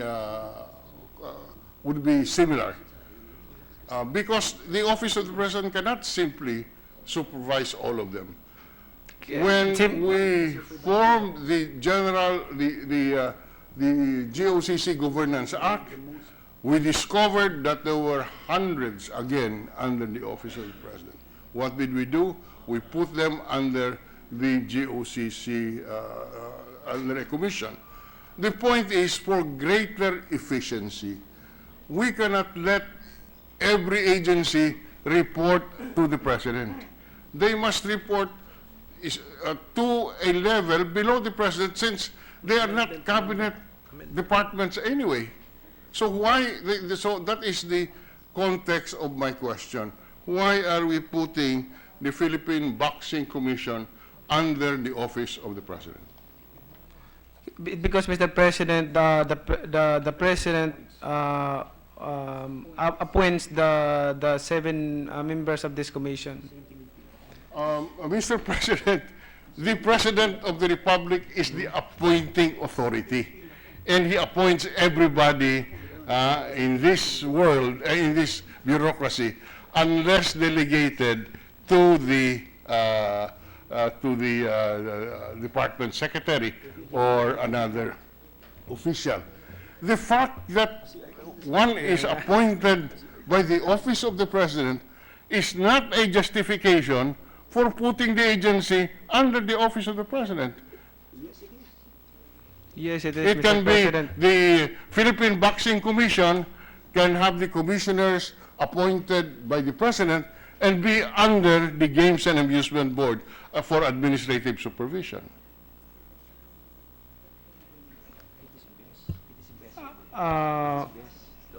I think it's best to be under by the President, Mr. President. Why, Yes, Mr. President?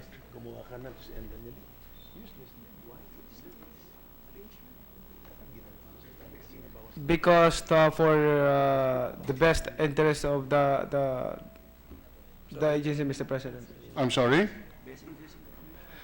The best interest of the commission, Mr. President. What is the best interest of the Commission that requires that it be placed under the office of the President? Mr. President, same thing with GOB. GOB is under the President. Under the Executive Secretary and Under the? Executive Secretary. So, since the GAB is under the office of the President, the Philippine Boxing Commission without any rhyme or reason, should also be under the office of the President.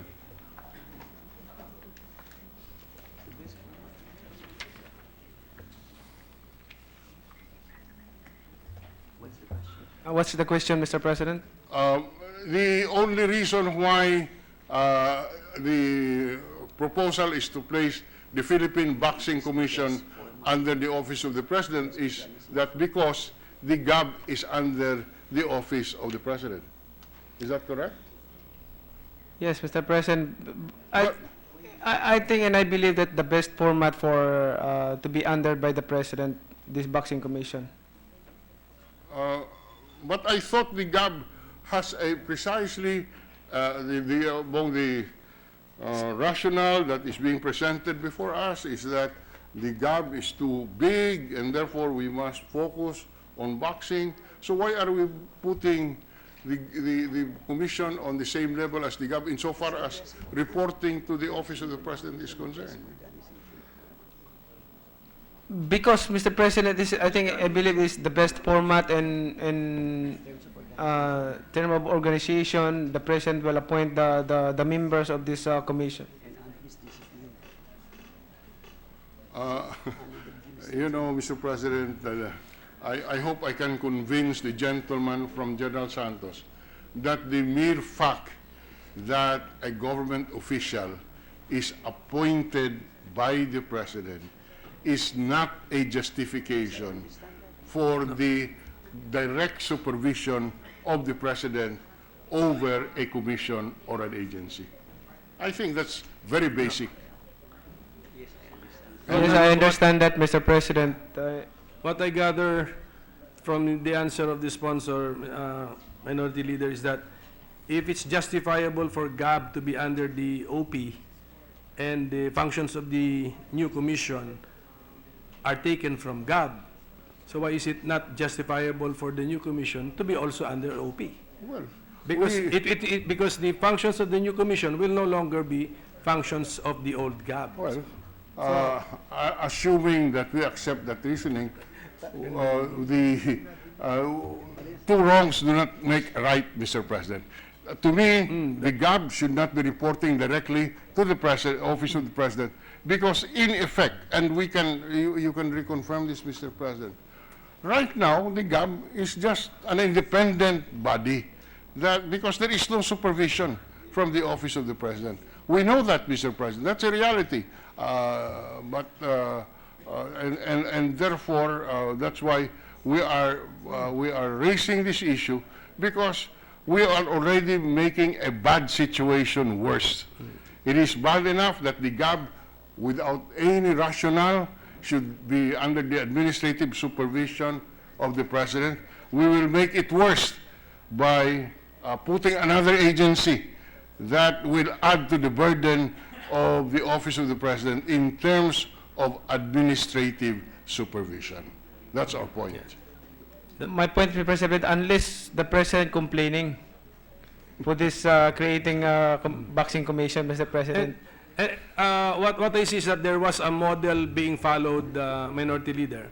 Sorry? There was a model being followed, and if there's something wrong, then maybe it's curable through an amendment of the measure. We can cure it. It's still curable. No, by because, amendment. yes, we will propose that amendment if that is acceptable to the sponsor. But the way the responses to the questions that were raised are concerned, it is not acceptable to the sponsor.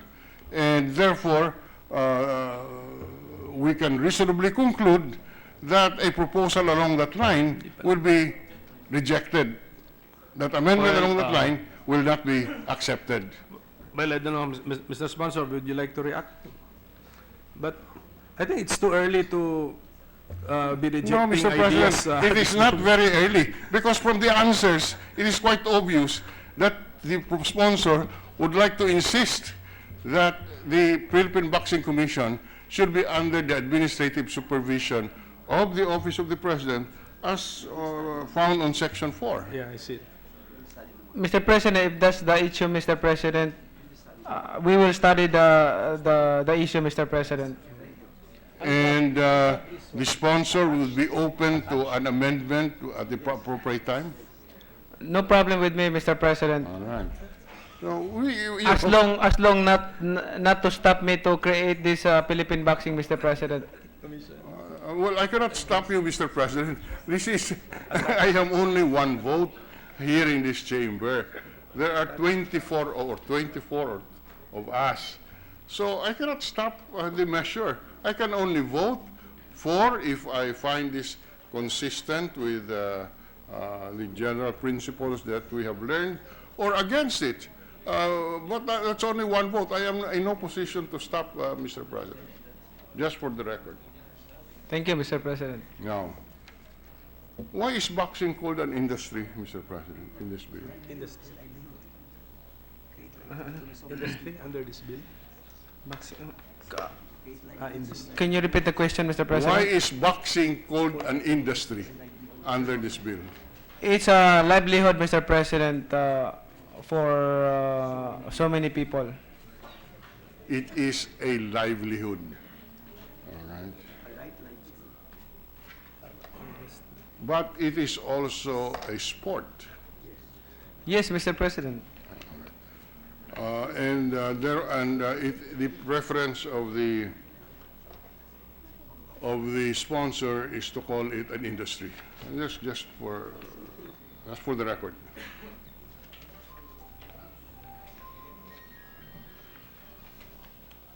That is the preference of the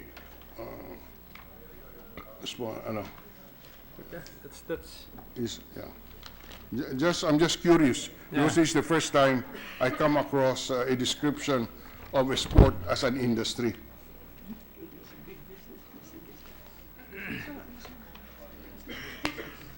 I can say, proud to say, Mr. President, that it is a business, Mr. President. Sorry? Good, big business industry, Mr. President. It is a business or something? Big business, Mr. President.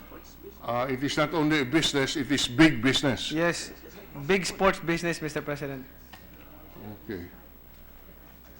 If it's a business, why are we spending public funds for the retirement of professional boxers who are in business?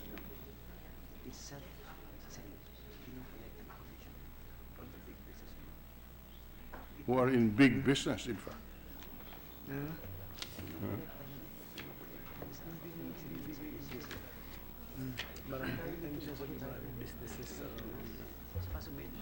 Mr. President, kinukulikta ng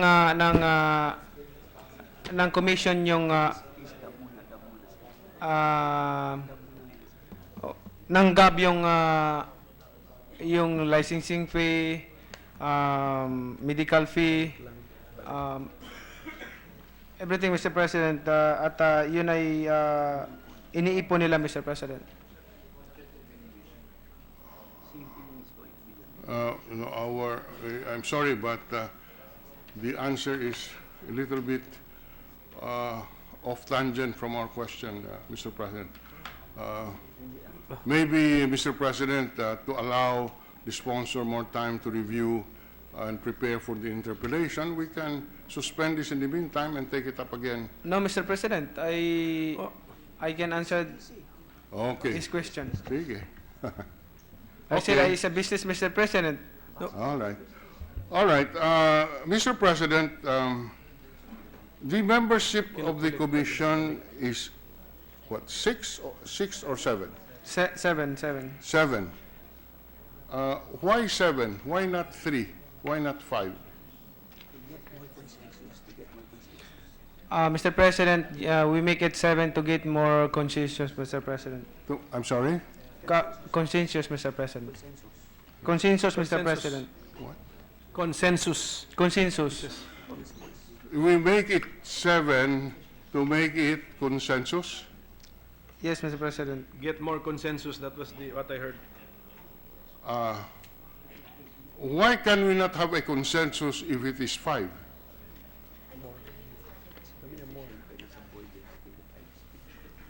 Or it is 9? Or it is 3? Why 7? It's better to have 7, Mr. President, because it is a pattern of the Game and Amusement Board. 7 din. Yes, Mr. President. Mr. President, we are just following the pattern, therefore, of the Games and Amusement Board when we place it at 7. Yes, Mr. President, we don't deny that. And then this is we just separating it from the GAB, Mr. President. Can we have a 1-minute suspension, Mr. President? A minute suspension. Yeah.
Okay.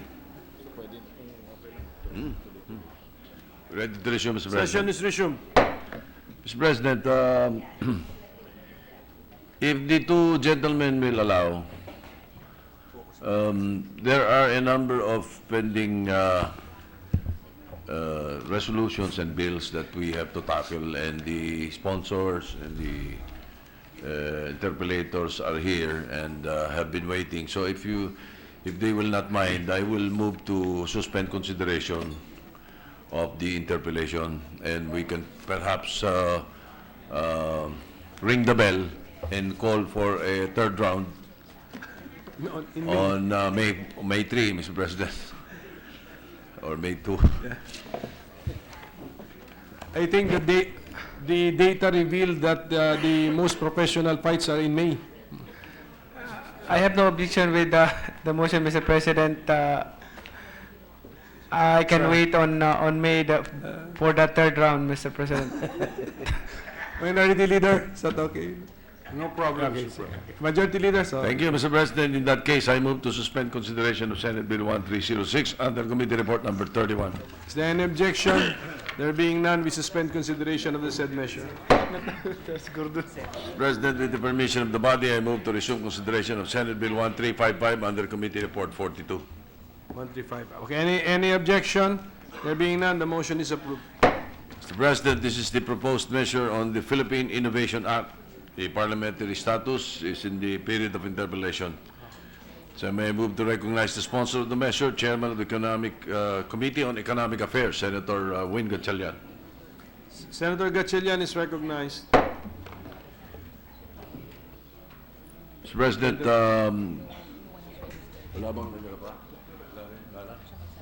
there are no more interpellators. We have no senator who have signified to interpellate, so I move to close the period of interpellation, Mr. President. Any objection? There being none, we close the period for interpellations. Move to open the period to committee amendments, Mr. President. Any objection? Hearing none, motion is approved. Meron ka? Bill Lore. Akala ko, no? Majority Leader? Are there any committee amendments? Mr. President, the sponsor has no proposed individual amendments. Committee? No committee. And committee amendments. No committee amendments. I move to close the period to committee amendments. Any Mr. President. objection? Hearing none, we close the period for committee amendments. Are there any individual amendments? There are no committee or individual amendments, Mr. Period for President. individual amendments is open. I move to close the period of individual amendments. There are no No individual amendments. Okay, any objection? Hearing none, we close the period for individual amendments. I move to approve on second reading Senate Bill 1355 under Committee Report Number 42. Any objection? Hearing none, Senate Bill number 1355 under Committee Report number 42 is approved on second reading.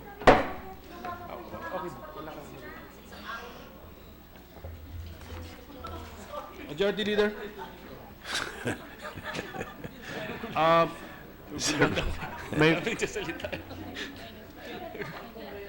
Mr. President, Should only be one session. Shall we suspend? no, Mr. President, we can just ask the indulgence of Senator Legarda to lower the decibel a little of their conversation. Thank you, Mr. President. Wala na si Joel, ano? Ano to? With the permission of the body, I move to resume consideration of Committee Report Number 46. Committee Report number 46. Is there any objection? Hearing none, the motion is approved. This is the committee report on the hearing as a result of the manifestation and motion of the majority leader into the killing of Mayor Rolando Espinosa And the parliamentary status is, we have already terminated the period of interpellations yesterday. So I move to open the period of amendments.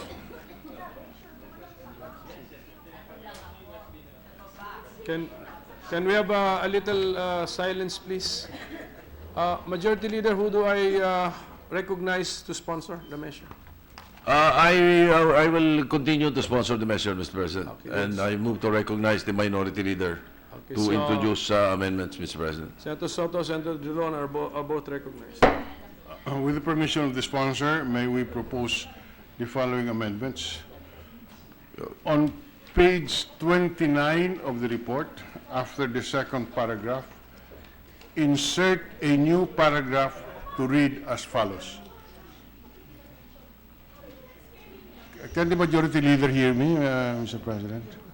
The voice of Senator Legarda is louder than yours, Mr. President. So, She's still you cannot accept or reject my amendment because you cannot hear it, Mr. Majority Leader. Yes, I know, I understand, but I'm looking at General Balahaja, but I'm only looking. I'm not going to say anything, Mr. President. I think now it's Okay, go ahead, it's all right. gentlemen. Yeah. All right. So, we Page- repeat. Page, On page 29, after the second paragraph, insert a new paragraph to read as follows. Quote, reference must also be made to the Supreme Court Office of the Court Administrator, parenthesis, OCA, close parenthesis, circular number 40-2016, entitled Constitutional Requirements and Rules on in the Issuance of Arrest and Search Warrants, which provides that the heads of the National Bureau of Investigation, the Philippine National Police, the Anti-Crime Task Force, and the Philippine Drug Enforcement Agency shall personally endorse or authorize all applications for search warrants involving illegal possession of firearms and violations of the Comprehensive Dangerous Drugs Act, among others. OCA Circular Number 88-2016 provides for the delegation by the PNP Chief of his authority to endorse the applications to certain key officers if the PNP in the respective territorial jurisdictions. There is no indication that the application for search warrants, which were later granted by Judge Tercelo Sabare Jr. and Janet Cabaluna, Judges. Judges Tercelo Sabare Jr. and Janet Cabaluna were personally endorsed by the head of the PIDEA. Moreover, there is no indication that the application for search warrant was endorsed by any of the delegated key officers of the PNP, particularly by then CIDG Regional Chief Marcos. End of the proposed amendment. May I propose specifically by then CIDG Regional Chief Marcos? No problem. Instead of We accept particularly, the Mr. President. In that case, accepted, Mr. President. any objection? Hearing none, the amendment is approved. On the same page, third paragraph, after the word urgency, insert the following words and phrases. Quote, we decry the delay in the conduct of the appropriate DOJ investigation. Close quote. Accepted, Mr. President. Any objection? Hearing none, approved. On the same page, page 29, and the same paragraph, remove the words respectfully request and replace it with the words strongly urge. The new sentence will now read as follows. Quote, as such, we strongly urge the DOJ to expedite its proceedings given that this case is impressed with public interest. End of quote. We shall read, Mr. President. Accepted, Mr. President. Any objection? Hearing none, approved. On the same page, after the third paragraph, insert a new paragraph to read as follows.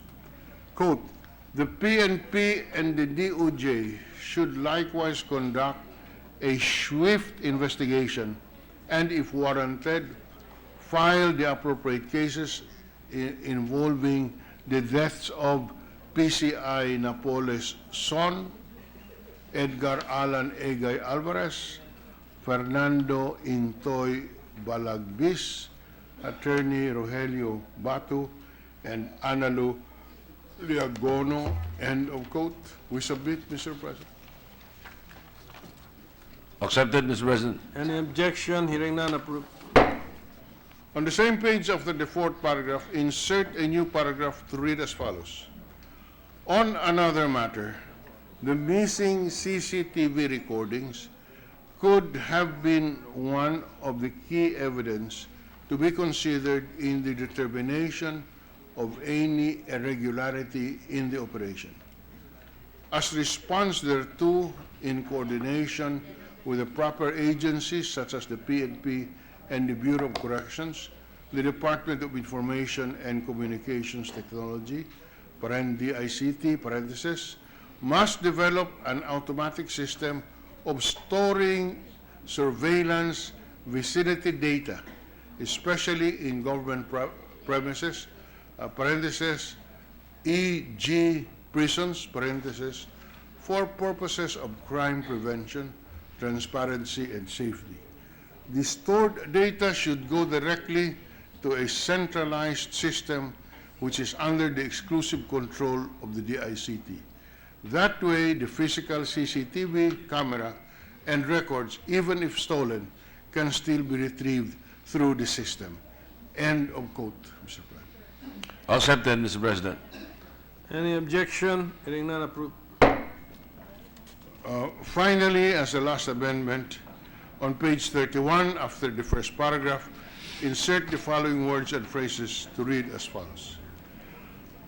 Under Section 39 of RA 8551, or the PNP Reform and Reorganization Act of 1998, the IAS shall have the power to, quote, file appropriate criminal cases against PNP members before the court as evidence warrants and assist in the prosecution of the case.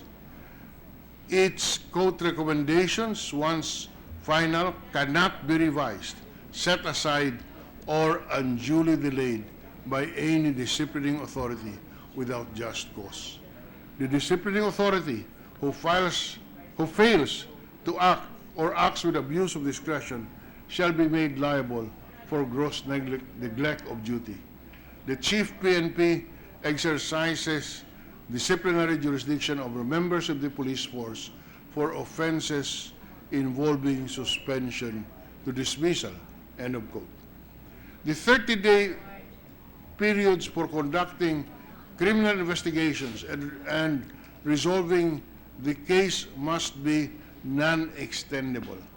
After resolution, the IAS shall file the complaint directly with the courts. Upon the release of the IAS of its findings that a policeman committed a crime or offense, the filing of a complaint must be ministerial on the part of the IAS. The IAS should be a truly independent body. It must be able to act with dispatch, and the release of its findings or resolutions must not be dependent on the approval of the PNP chief. It is noted that to date, the IAS resolution on the case has not been released as it is awaiting the signature of the chief PNP. The IAS will be strengthened by modifying its composition such that its members are not under the jurisdiction of the chief PNP. End of amendment, Mr. President. Accepted, Mr. President. We have no more amendments. Wait a minute, sir. Discussion, sir. These are recommendations, actually. Recommendations. These are amendments to the report. Yes. Some of them are recommendations. Of the nature of a recommendation, except the first paragraph of the amendment which states what the law is. That's Is that correct. it? That's correct. So any... This is precisely part of the narrative Yes, sir. in the report. So the first paragraph of the amendment states what the law is. That's correct. the following two paragraphs recommend something to be Well, changed. yes, Right. Thank you, sir. Any objection? Hearing none, motion is approved. Sorry, Mr. Chair. Senator Gordon? I'm sorry, I was in the refectory. Is this an amendment to a law or to a bill that is being proposed? Or just the... To the report, sir. Just the committee To the report? yes, Because, sir. the report. I just want to make sure that the Senate is aware that we're also proposing amendments in the bill that we're filing in connection with the EJK. I would not want to delay the proceedings if there are disagreeing provisions in that proposal, Mr. Chairman. I just want to... Yes, in effect, the effect of the amendment is to add recommendations in the report. That's the effect. That's correct. Thank you very much. Thank you, sir. Thank you. Thank Mr. you. President, there are no other members who have signified intentions to introduce individual amendments, so I close the period of individual amendments. Any objection? Hearing none, motion is approved. Mr. President, I move to adopt the findings and recommendations contained in Committee Report Number 46. Can I ask for a minute suspension, sir? 1 minute suspension, yes.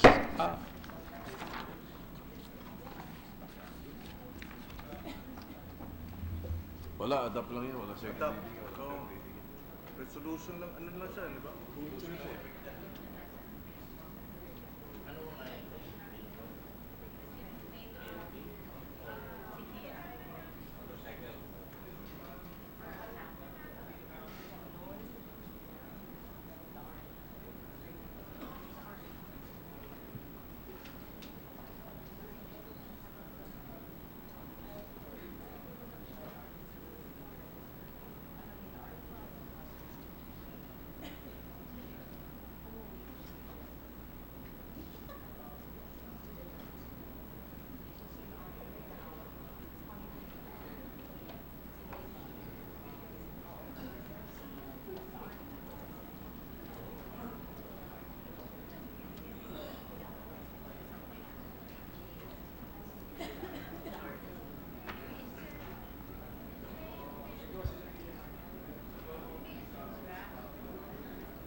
Balikan.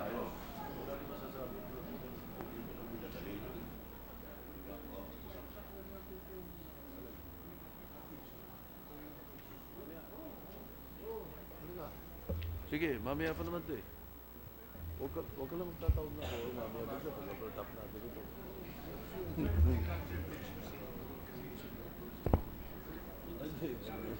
Oh, sa darating mo yan. Oh, I know. Oh, oo nga, yeah. We ready to resume, Mr. President? Session is resumed.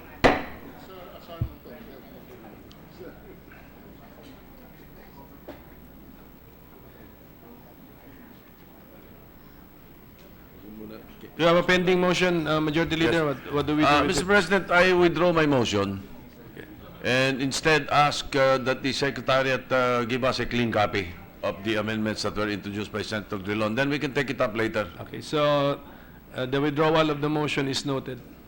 Thank you, Mr. President. So in the meantime, I move to suspend consideration of the Committee Report Number 46. Any objection? Hearing none, the motion is approved. Kay Gordon lang. Mr. President, we have a 1 minute suspension. A minute suspension.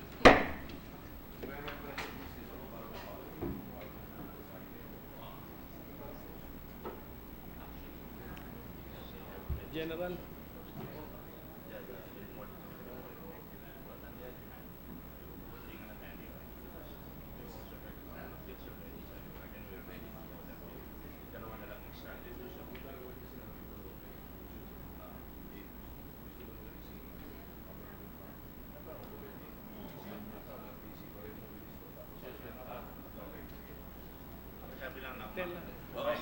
Diyan mo na maalis, tsaka hindi magkikisyon. Okay lang daw sisingit tayo. Huwag na daw mag-question ako. Problema matitira sa kanya.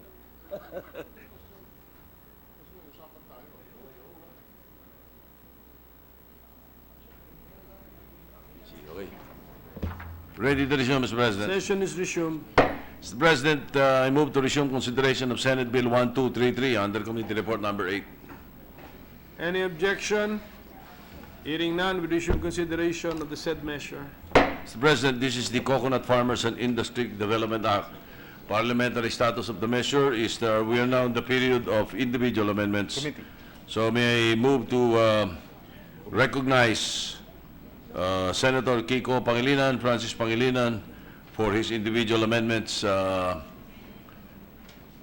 Senator Pangilinan Yes. is recognized. Yes, thank you, Mr. President. Mr. President, just to premise the introduction of the amendments, it was agreed during the period of interpellation that some of the senators would raise questions during the period of amendments as they propose their own individual amendments. And therefore, as we introduce the amendments today, we have no intention of terminating the period of amendments today. However, it would be, just to facilitate the discussion, at least these amendments will be made available during the break for our colleagues to be able to study and likewise introduce their committee amendments when we resume in May, Mr. President. Having said that, Mr. President, we are ready to introduce our amendments. Go ahead, sir. Mr. President, on page 2, line 2, change the acronym A, capitals ACS, to capitals ASC. So move, Mr. President. Any objection? Hearing none, approved. Thank you, Mr. President. On page 2, the same line, delete the word ARC and replace it with capitals A, period, R, period, C, period. So move, Mr. President. Any objection? Hearing none, approved.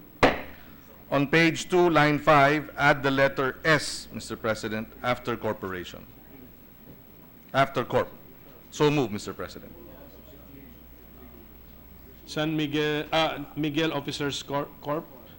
S? with Yes, an S? Mr. President. Okay, any objection? Hearing none, approved. On page 2, delete the definition of CIIF SMC block shares on line 7 to 9, Mr. President. So move. Any objection? Hearing none, approved. On the same page, Mr. President, line 10, delete the definition of converted SMC Series 1 preferred shares, starting with the word that, on line 10 until the phrase capital stock of SMC on line 12. In lieu thereof, insert the phrase,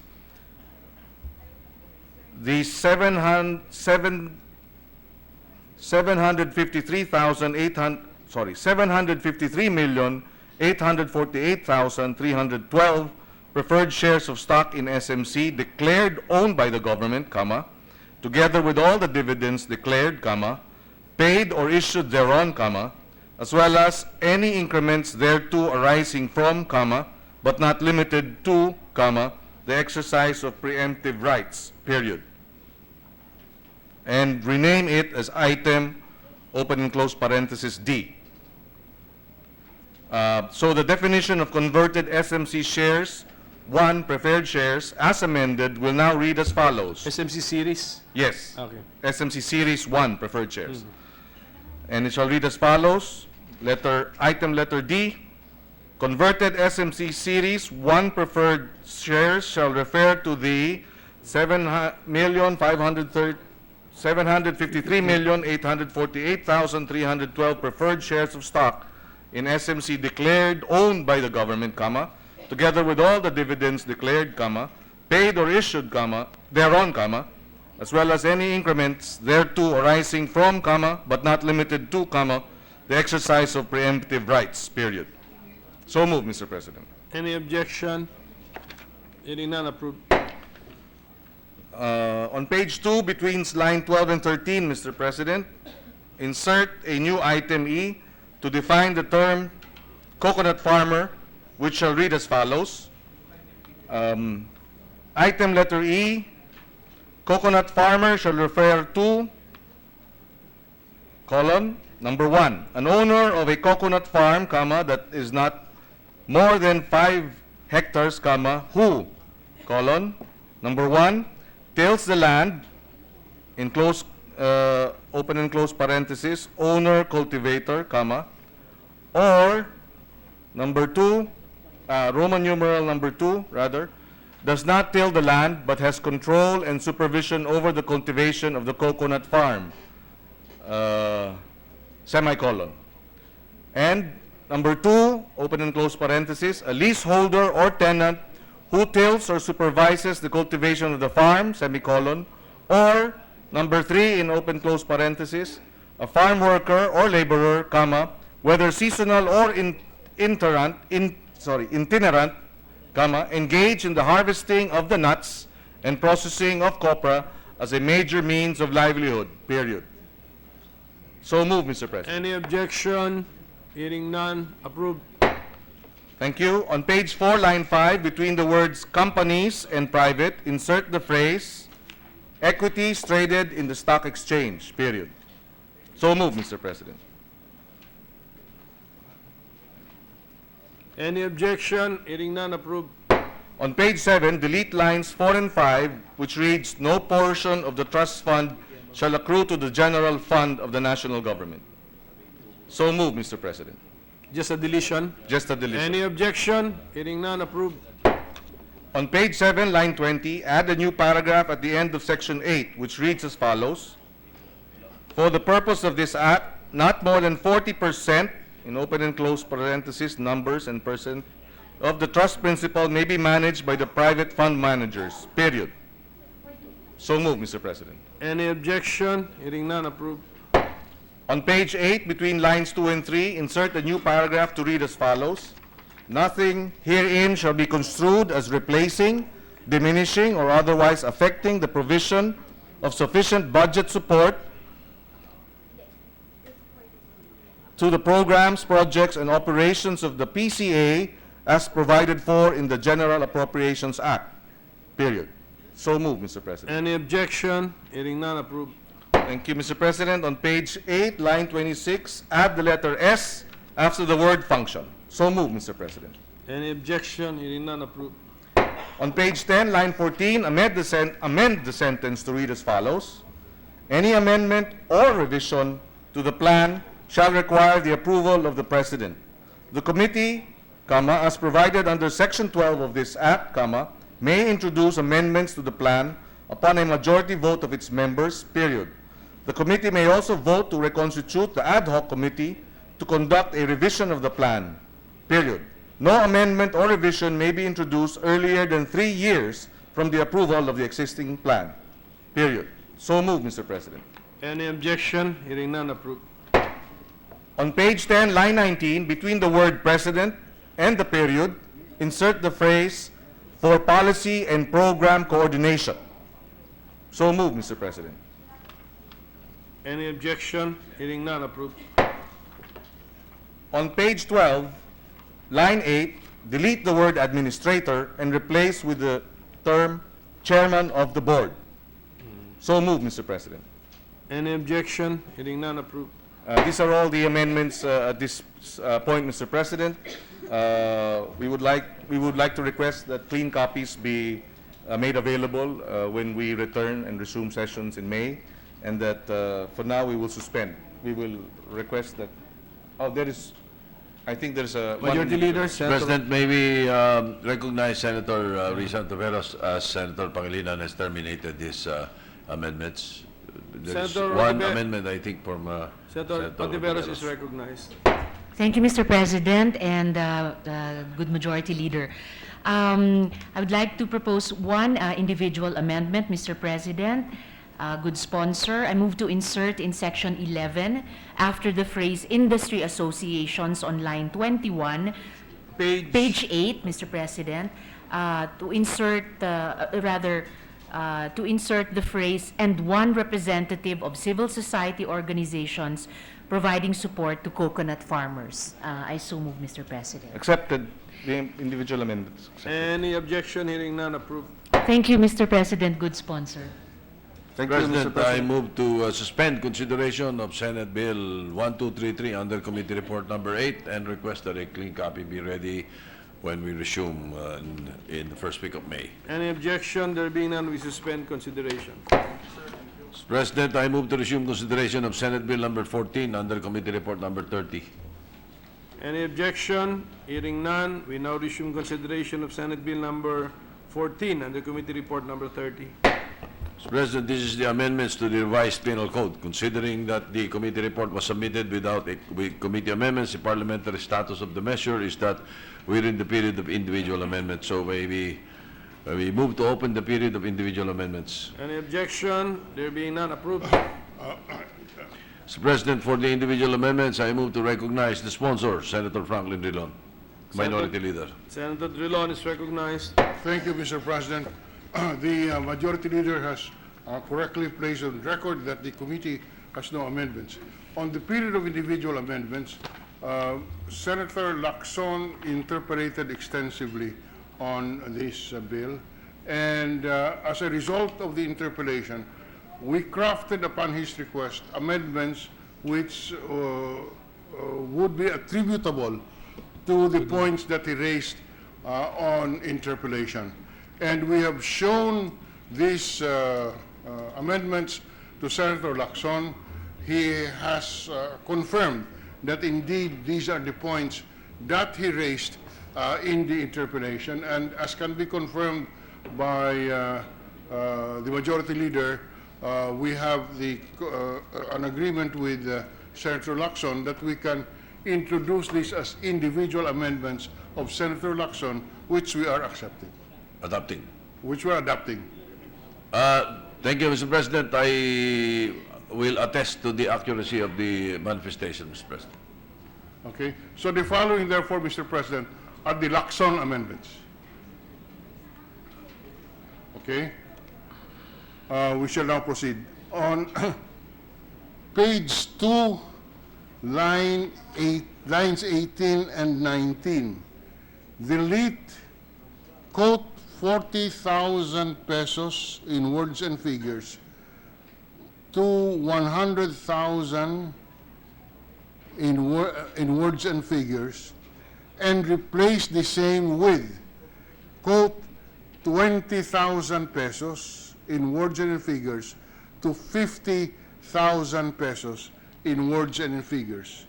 The rationale of this amendment is to address the issue raised by Senator Lacson with regard to impossible crimes.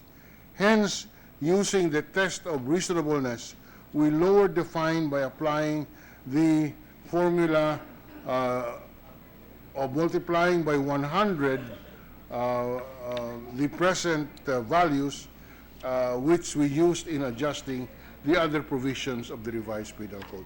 We so move, Mr. President. Any objection? Hearing none, amendment is approved. On page 15, line 16, with in view of the points raised by Senator Lacson, the amendment is as follows. On page 15, line 16, delete, quote, 2 million pesos in words and figures, and replace the same with, quote, 1 million pesos, open and close quote. The amendment is being proposed by Senator Lacson to rationalize the classification of penalties, to make the fine and imprisonment imposable symmetrical. So we adopt the and we adopt and accept the proposal. Any objection? Hearing none, approved. On page 19, lines 18 to 20, delete, quote, 20,000 pesos in words and figures to 100,000 pesos in words and figures, and replace the same with, quote, 40,000 pesos in words and figures to 200,000 pesos in words and figures. The amendment is being proposed to rationalize declassification of penalties to make the fine and imprisonment imposable symmetrical. We accept the proposed amendments and we move that it be adopted. Any objection? Hearing none, approved. On page 36, line 24, after the word "to," add the phrase "not more than." That's the amendment, and the rationale for this is the proposed amendment is to make the fine and imprisonment imposable symmetrical.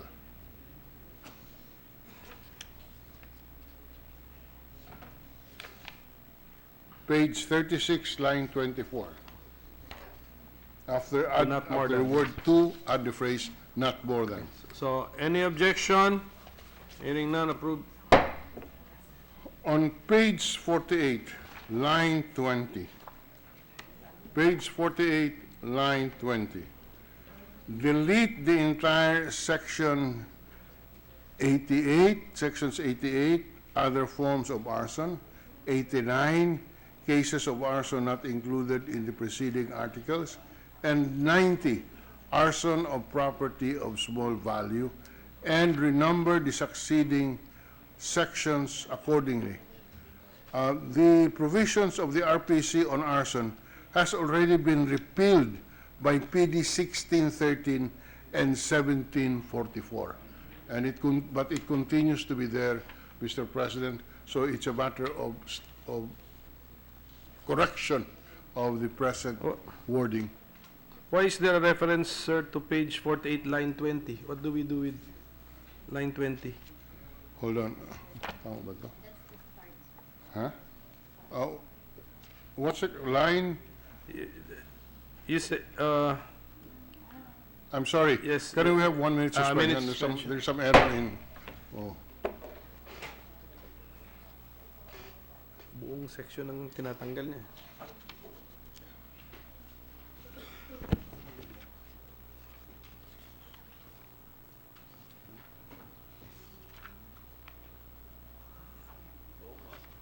Mali. There was some typography.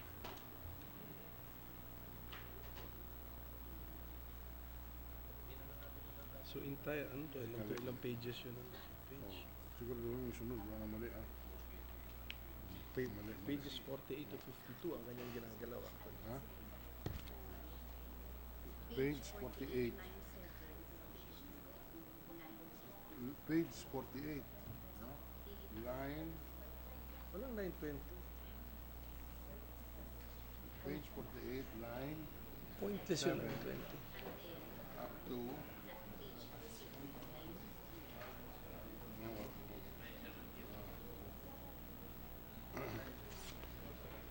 page 52, line 16. Repeal na. Repeal na. Ready to resume, Mr. President. Session is resumed. We must express our apology to the presiding officer, to the Senate President. Yeah, there was an error in the, it was typographical error, which we read. But the proposed amendment is found on page 48, line 7, starting on line 7, all the way up to page 52, line 16. Okay. These are offenses which has already repealed by PD 1613 and PD 1744. Yes, sir. So the motion is The motion to is delete. just to delete Okay, them, okay. Mr. President.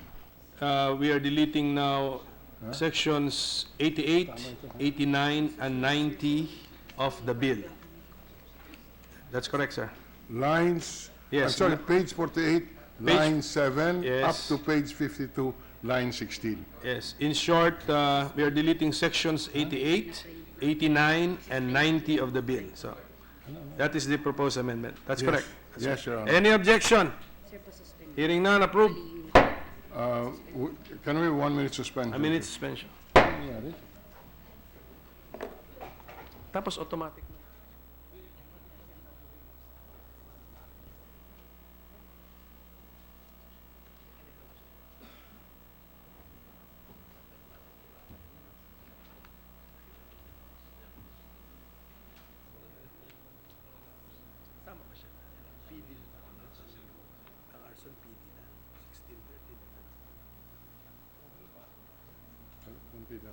Pinakorek lang ang paging.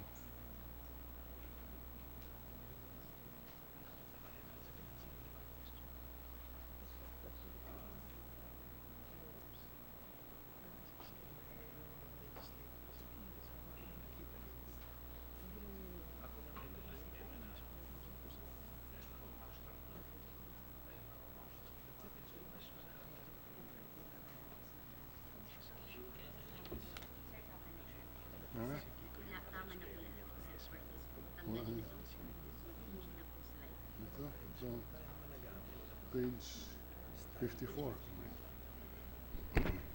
Ready to resume, Mr. President. Session is resumed. We now go to page 54, Mr. President.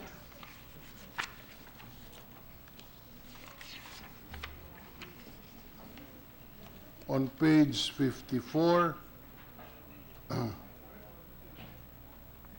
lines 26 to 27.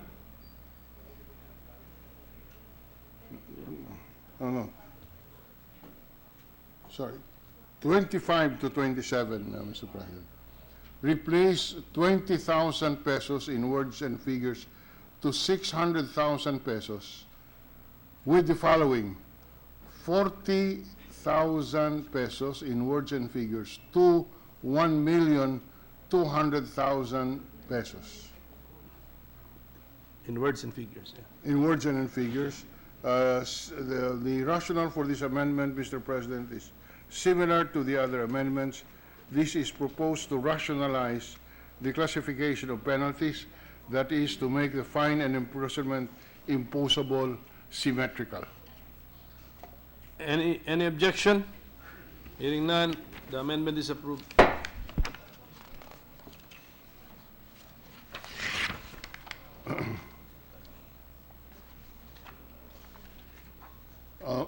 We now go to page 55, Mr. President. Line 12. Delete the phrase 2,000 pesos to 200,000 pesos. And, I'm sorry, delete the phrase 2,000 pesos and replace it with 40,000 pesos. So any objection? Hearing none, the amendment is approved. On section 90, yes. On page 58, Mr. President, page 58,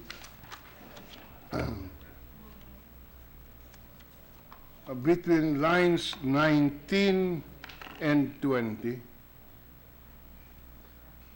add a new section as section 106 as follows. Section 106, construction. Nothing in this act shall be construed as reimposing the death penalty. End of amendment. The rationale for this, Mr. President, is that we are repeating the sections which contains the penalty reclusion perpetua to death. But we all know that the penalty of death was repealed or suspended when we passed legislation in 2006 or 2007. Now, we are just being extra careful that the repetition now of the penalty of reclusion perpetua to death should not be read as reimposing the death penalty, because that is not the intention of this bill, Mr. President. So we submit the amendment, section 1. Can we just keep the number flexible because we are renumbering? Fine, yes. Subject to Yes, renumbering. to its later. proper number. Yes, but the substance is the same. Yes, Mr. sir. President. Question, Majority Leader? question, Mr. President, if the sponsor will build. Yes, Mr. President. What effect does it have, that particular provision that you would want to insert? What effect does it have in a bill that is pending in the Senate Committee on Justice and Human Rights, reimposing the death penalty for drug trafficking? Well, if assuming that we pass that bill, which is referred to by the majority leader, then the penalty of death is reimposed. The death penalty is not reimposed by virtue of Senate Bill number 14, but by that bill if we pass it in a subsequent session. We are just guarding against a construction of a construction which will mean a reimposition of the death penalty because we are reenacting the sections which provide for a death penalty. That is my question, Mr. Sponsor. Can you point out if the what section in the pending bill mentioned, because we're just quoting RPC provisions. That's correct, and sir. we have to carry over the phrase mentioning the death penalty. Yes. Can we have a specific example? Hold on. Huh? Page On page 2, Page 2. Okay. huh? Okay. On page 2, Line 25. line 25, Yes, okay, so reclusion it's there. perpetua to death. It's there. Yes. That's a that's a clear example. It's there. Majority Leader. Well, actually, this is the only one, sir, Mr. Ah, President. This is the only one. I have no objections, President.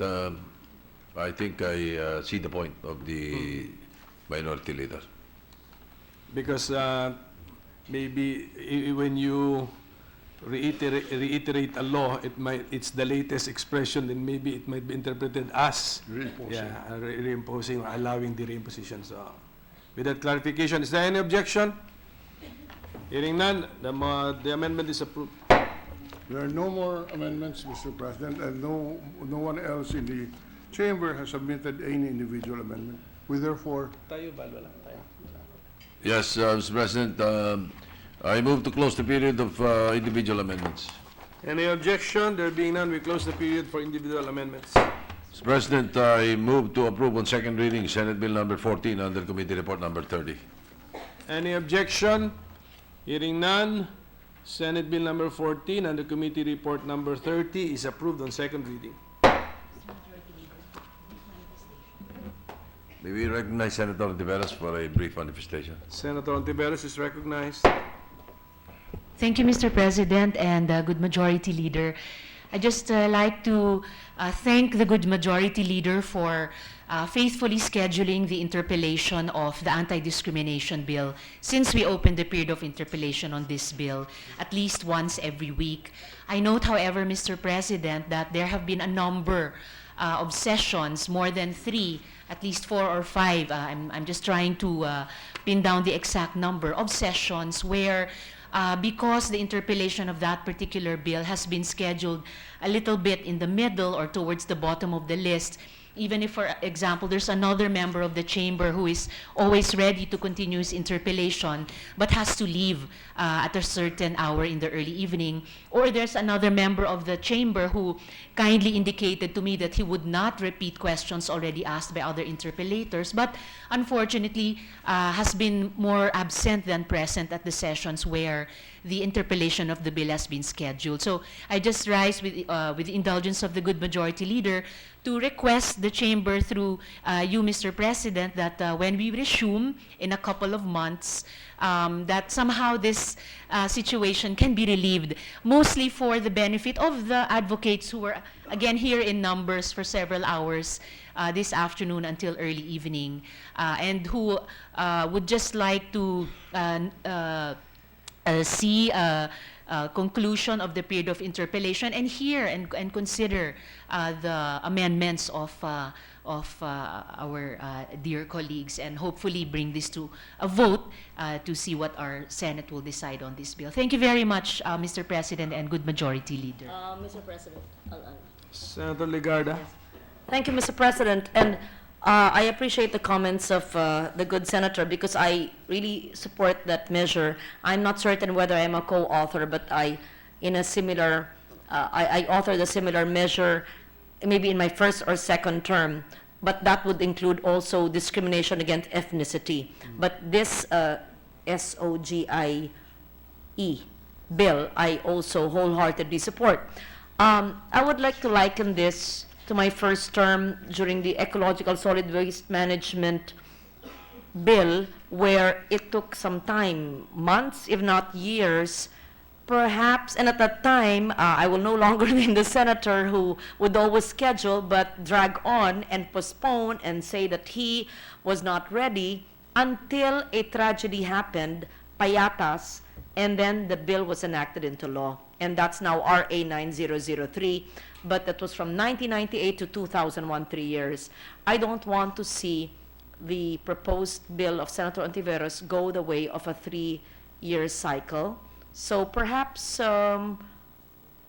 it would be best perhaps that the author and the majority leader can find a deadline or to speak for those who are still scheduled to interpellate. How many more senators? Just 2. May I know who are, am I one of the 2? No. It's just a matter really of asking them to be present on that day. Who are the 2? May I know? Does it? I simply want Mr. to. President, Yes. these are the good senator from Bulacan who very kindly waited for me past the hour Senator he actually Joel. needed to leave. Yes, Yes. Mr. President. Sure. And also the good gentleman from Taguig who kindly indicated to me that he would not repeat questions. Good, Senator Cayetano. Yes, I am certain and that I'm hoping that it's he just can a matter be of here at the next session. Yes, This yes. is scheduled I for will help you. interpellation. Thank you, Mr. I will President. speak with Thank them you, Madam. and find out how on May 2 or 3 Good Senator. they can already ask their questions so we can close the period of interpellation. Thank That's you all, so Mr. much, President. Mr. President. Thank you, good. Senator Gordon, sir. Senator Gordon. Sir. I'd like to associate myself with the comments made by the 2 ladies. It's Women's Month. But not only for that, but because, Mr. President, the business of legislation should wait for no one. We should not be held hostage by individuals who say, I'm not ready. The sponsor should also try and get their commitment so that when their turn comes in, they should be prepared unless there's a supervening event that is of an emergency that can justify it. I went through that in my first term, my maiden term here in the Senate. So much so that practically I had to move for the closure of debate because it would just go on and on. I'm not ready, until I finally said, if you're not ready, then I want to close the period of debate. I don't want to go into that because we are a very forgiving and very, cooperative chamber. We don't want to antagonize anybody as much as we can. But the business of the Senate is important for our country. And if people are not ready, then they should pay for the consequences of their not being ready. I don't think it's a matter of nicety, it's a matter of duty, Mr. President. Thank you. Thank you, sir. Majority Leader. Yeah. The manifestations are on record, Mr. President. But the minority leader and myself are smiling because it's been like that for ages. And I don't know if we will be able to change that. Anyway, Mr. President, I move that we proceed with the additional reference of business. Any objection? Hearing none, the motion is approved.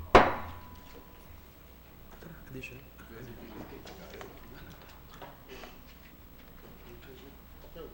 Dagdag to? In addition. Secretary, please. Resolution number 331, resolution urging the Senate Committee on National Defense and Security and other appropriate other committees to conduct an inquiry in aid of legislation on the alleged agreement between President Rodrigo Duterte with China, allowing Chinese vessels to conduct surveillance operations in the Benham Rice area within the country's exclusive economic zone, with the end in view of coming up with remedial legislation to uphold the country's territorial integrity and assert its exclusive sovereign rights over the Benham Rice area. Senator Trillanes IV. Referred to the Committees on National Defense and Security and Foreign Relations. 332, resolution directing the Senate Committee on Urban Planning, Housing and Resettlement to conduct an inquiry in aid of legislation on the alleged unoccupied socialized housing units built by the National Housing Authority, with the end in view of crafting laws, rules, and regulations for an effective and efficient socialized housing programs for the marginalized sector. Senator Joseph Victor Ejercito. To the Committee on Urban Planning, Housing and Resettlement. 333, resolution congratulating and commending the 2017 ANI ng Dangal awardees for their exemplary and outstanding artistic achievements in the international arena. Senator Ligarda. To the Committee on Rules. Communication.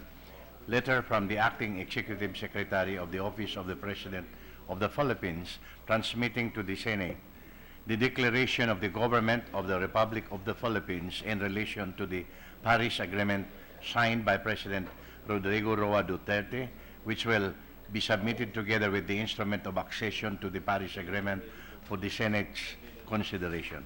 To the Committee on Foreign Relations.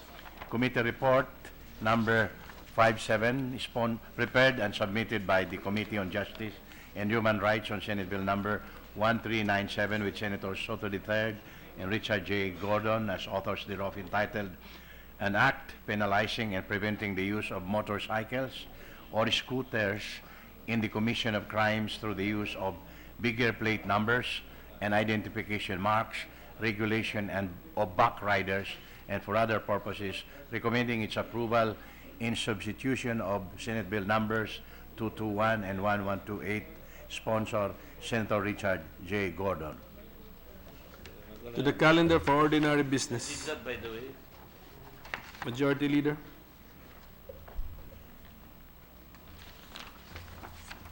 Mr. President, well, to shortcut the proceedings, I move to transfer from the calendar for ordinary business to the calendar for special orders, Senate Bill 1397 under Committee Report number 57. Any objection? Hearing none, motion is approved. I move to consider Senate Bill 1397 under Committee Report number 57. Any objection? Hearing none, the motion is approved. The Secretary will please read the title of the measure. An act penalizing and preventing the use of motorcycles or scooters in the commission of crimes through the use of bigger plate numbers and identification marks, regulation of backriders, and for other purposes, recommending its approval in substitution of Senate Bill numbers 221 and 1128. Senator Richard J. Gordon. Mr. President, to sponsor the measure, may we ask the Chairman of the Committee on Justice and Human Rights, Senator Richard Gordon, be recognized. Thank you very much. Senator Gordon is recognized. Thank you very much, Mr. President, Mr. Majority Floor Leader, Minority Floor Leader, and colleagues. I just want to point out, Mr. President, that this is an offshoot of the very extended extrajudicial killings controversy in this country, which is not of recent origin.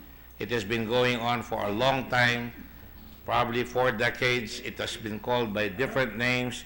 It has metamorphosized into other things, from what they call salvaging to riding in tandem, and that is why this bill actually came ahead of the investigation and was filed earlier than the investigations, but we decided that this should be part of a cocktail of laws, Mr. President, that will include not just riding in tandem to take a bite out of crime, but also para hindi lang mawala yung pagkakataon makapatay ng mga tao sa motorcycle, kasama na rin po dyan yung tinatawag nating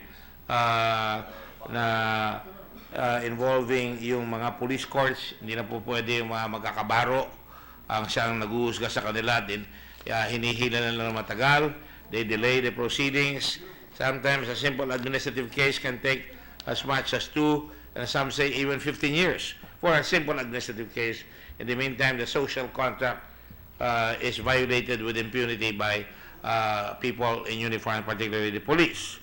The other part of the cocktail is the matter involving IAS, which sometimes we call IWAS, precisely because hindi ho nagagawa yung dapat gawin na investigasyon sapagkat humahaba ng humahaba dahil magkakabaro at wala rin hong accountability yung mga provincial directors at saka city directors ng police.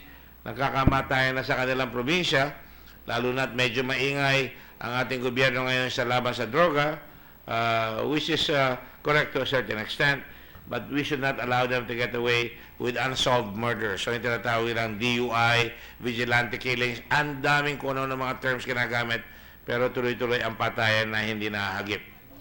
So, Mr. President, the other thing that I would like to point out is the plebs, which I also lobbied for, and we also submitted that, and we're going. All these bills were part of my committee report that I've already sponsored a couple of months ago, Mr. President. Unfortunately, there are many reservations. I would not like it to die like at some other committee reports that were never completely voted on. I'm happy na unahan pa ako ni Senator Lacson na napasa na natin yung kay Senator Lacson. If I'm not mistaken, we're already amending it right now. Having said that, Mr. President, the first bill of this cocktail is the motorcycle bill, which will prevent the use of motorcycles or penalize and prevent the use of motorcycles or scooters in the commission of crimes through the use of bigger plate numbers and identification marks, regulations of backriders, and for other purposes. This is also filed by Senator Soto, who, by his long experience being a senior citizen in the Senate of well-known repute, Mr. President, has developed that kind of respect from the chamber, not only by reason of age, but by reason of skill and talent, and that is coming from a fellow lettermate, Mr. President. Having said that, Mr. President, I would like to say that the matter of riding in tandem has been going on with impunity. Let me just say that as I speak, just yesterday, Mr. President, or a couple of days ago, on March 13, 2 men on a motorcycle shot Joaquin Briones, Remate columnist, 4 times in Barangay Bacolod, Masbate.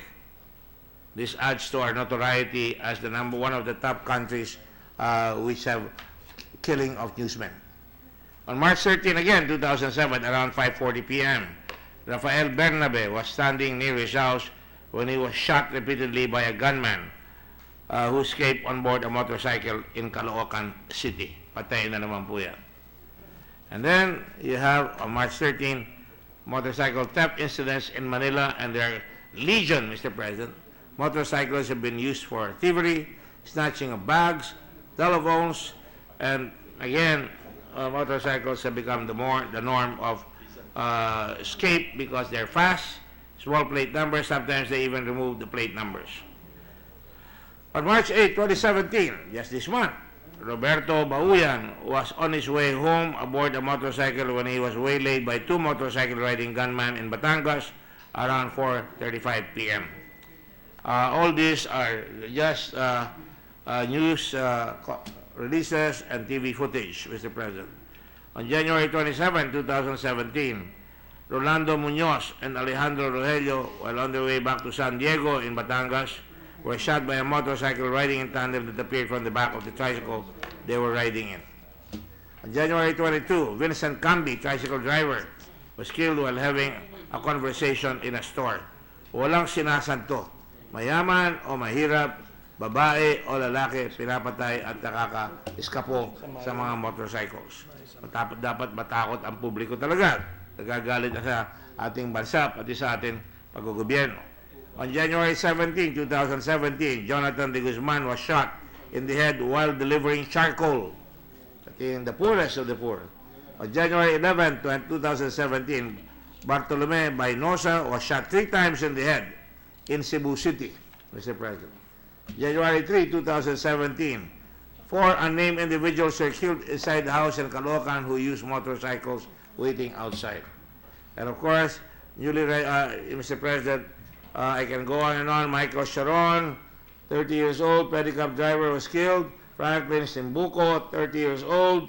Zenaida Luz, if you will recall that tragic incident where Zenaida Luz, an advocate of peace, was killed by 2 policemen and another set of 2 riding in 2 different motorcycles. And up to now, we have not heard from them, Mr. President. If they tarry some more, I think the Blue Ribbon Committee will start calling the police to account why they have not solved this, Mr. President, with your permission, of course, and of the body. Of course, Anthony Mendoza, on road rage. This time, it is the motorcycle being killed, the other way around. And yet, the guy who shot him got away with it. And is probably running around in a motorcycle nowadays because it's faster to escape with. And then Tito Caldosa, 64 years old, barangay chairman in Barangay 206 Zone 8, Tondo, Manila, was killed on January 26, 2017, and was seen in the video CCTV. In other words, this is just a sample, Mr. President, of the impunity upon which motorcycles have been utilized in killing, and it goes on, and every time it goes on unsolved, Mr. President, the confidence of the people go down, and the government loses its credibility. To be sure, it has not been happening only this time. In fact, Mr. President, I can show you details here, for example, of the result of motorcycle incidents that we gathered from the PNP. And over the last several years, the total is 34,906 from 2010 to 2016. 34,906 motorcycle crimes, Mr. President. And also, if you look again, Mr. President, they've been rising steadily, and they're averaging between 4,000, 5,000, 6,000 a year. That's too many, Mr. President. Now, of course, Mr. President, if we go again to the PNP, there have been a number of incidents on motor riding. And look at the woeful record, Mr. President. Of the over 4,000 total number of riding in tandem incidents in 2016, only 0.25% cases are solved, having over 3,000 cases still under investigation. Grabe po, Mr. President.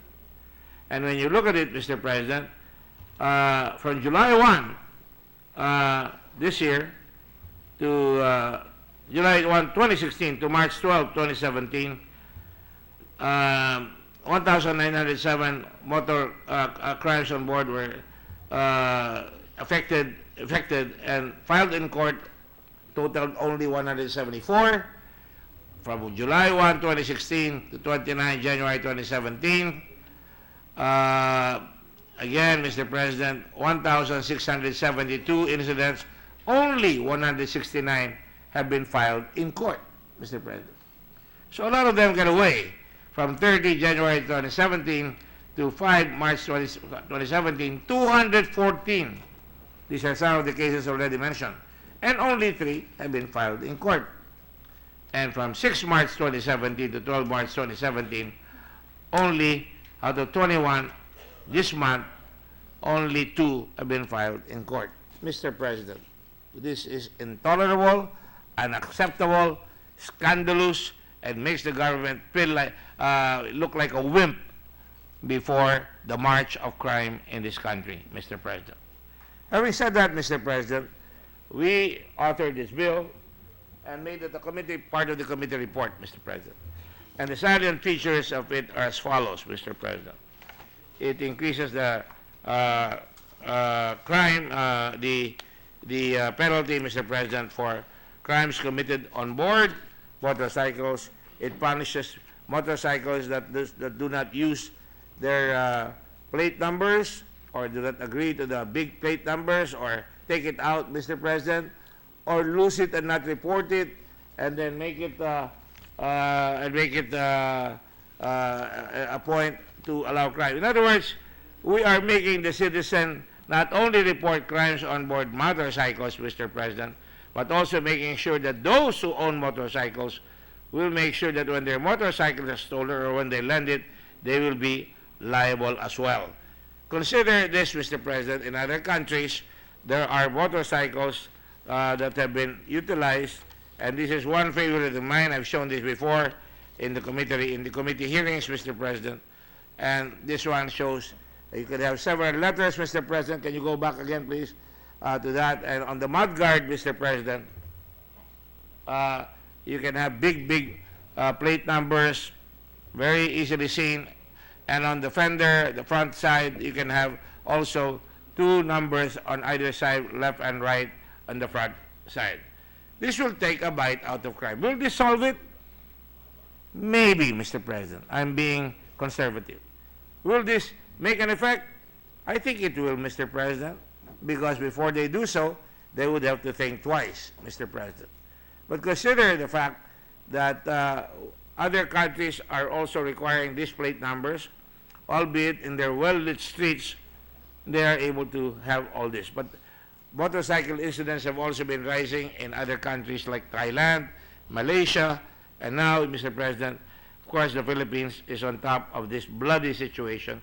After all, we have over 6 million motorcycles here in the country, and about over 1 million registered every year, Mr. President, in this country. So you can see, Mr. President, the availability of motorcycles have also created an otherwise bigger effect on crime, Mr. President. I don't know why nobody's following me here, and they should be able to show that. For example, in Rome, you could see that in the Philippines, look at how small it is, Mr. President. It really is no match. We have no match against these criminals. But when you look at others, they have brightly lit in Great Britain. They're big, square, and you can even make it bigger, quite frankly, on the mudguard. Mr. President, go ahead. In India, they have many more people than us. There you have. In India, they have the plate numbers there. Poland, go ahead. Thailand, Russia, Rome, Netherlands, they have all these plate numbers, and this will be part of the committee report and of the sponsorship, Mr. President. And of course, Singapore, and the ones I showed you earlier in California, that's too long, and that's why we're proposing color-coded by region so that you don't have too many numbers, and by the color alone, you'll be able to limit the numbers and maybe even the letters, Mr. President. Now, we have used this, and I understand from Senator Dillon, my old friend from way back, Mr. President, he was a bit cynical, which is his usual self. He would not be strong if he was not cynical. He was saying that it might be easy it might not work. But Mr. President, we have done this in Olongapo with the plate number, with the big body numbers on board jeepneys and tricycles, and I can tell you, crime stopped in Olongapo on the jeepneys and on the tricycles in Olongapo. They were all color-coded with big body numbers, and the crime rate practically disappeared on board the vehicles that utilizes. Of course, there's a companion here that when you give a number, there will be a registration in the LTO. And in the LTO, Mr. President, it would be placed in a computer. In Olongapo nga, papel lang eh. Pero it's already computerized. But in the whole country, you could put an operation center where people can say, there is an incident here, they can send the plate number right away, and right away, they would have even the receipt of the plate number, the registration, and the owner of the motorcycle will be utilized, and this will also penalize any transfer that is not registered. This bill will also penalize those people who are doing that, Mr. President. So we intend to take a big bite out of crime. I used that phrase, Mr. President, because you can never eliminate in the hands of a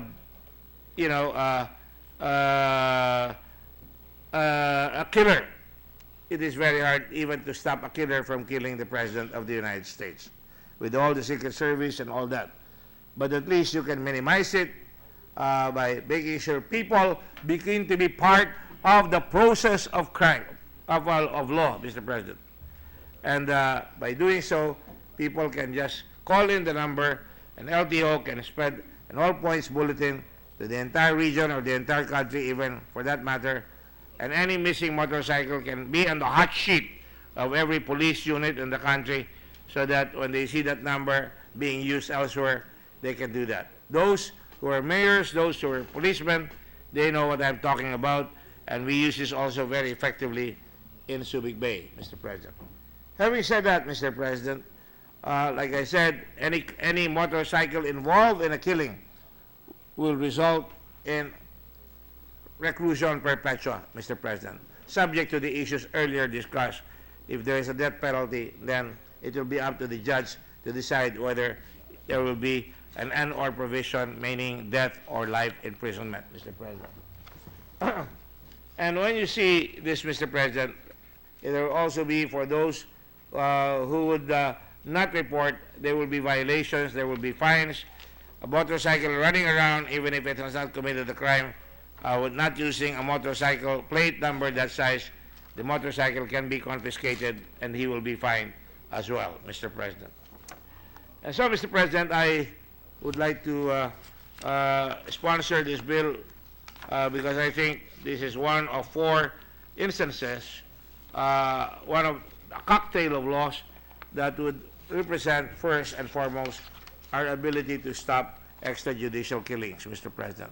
This does not stop all, but together with policemen who will immediately, in the other bill, criminal cases can immediately be filed, and the Supreme Court is already with us on that bill. They will designate courts. Of course, we can create courts, but in the meantime, it will be designated. We have also filed that bill.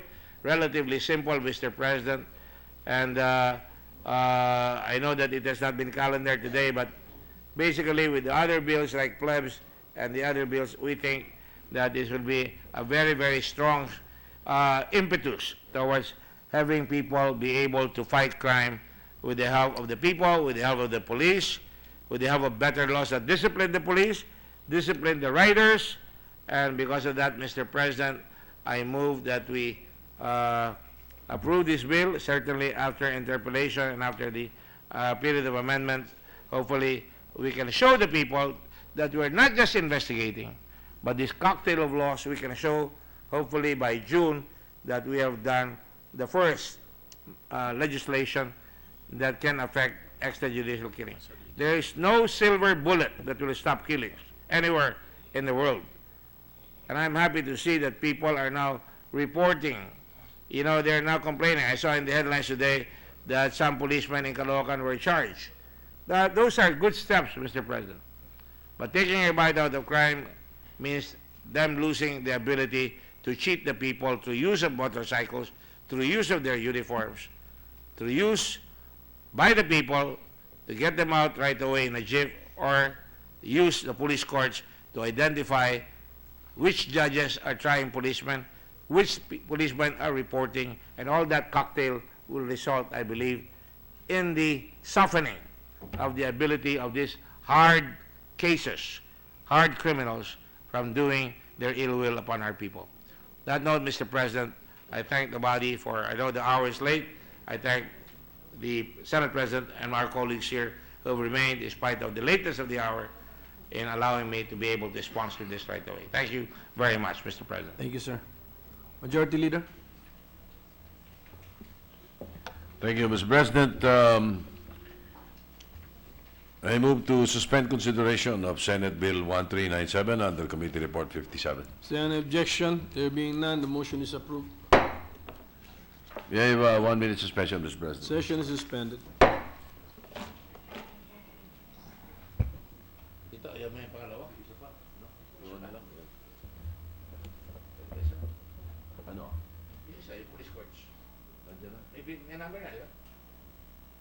May committee report. 5850. Huh?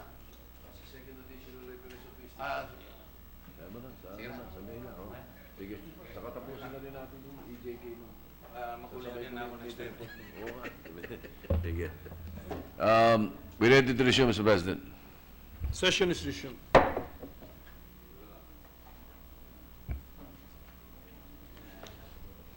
Mr. President, we are in receipt of the clean copy of the committee report, which includes already the proposed amendments of Senator Lacson. Number 46. Yes, so I move to consider committee report number 46. Any objection? Hearing none, the motion is approved. Mr. President, it contains a faithful reproduction of the proposed amendment, so I move that we adopt committee report number 46.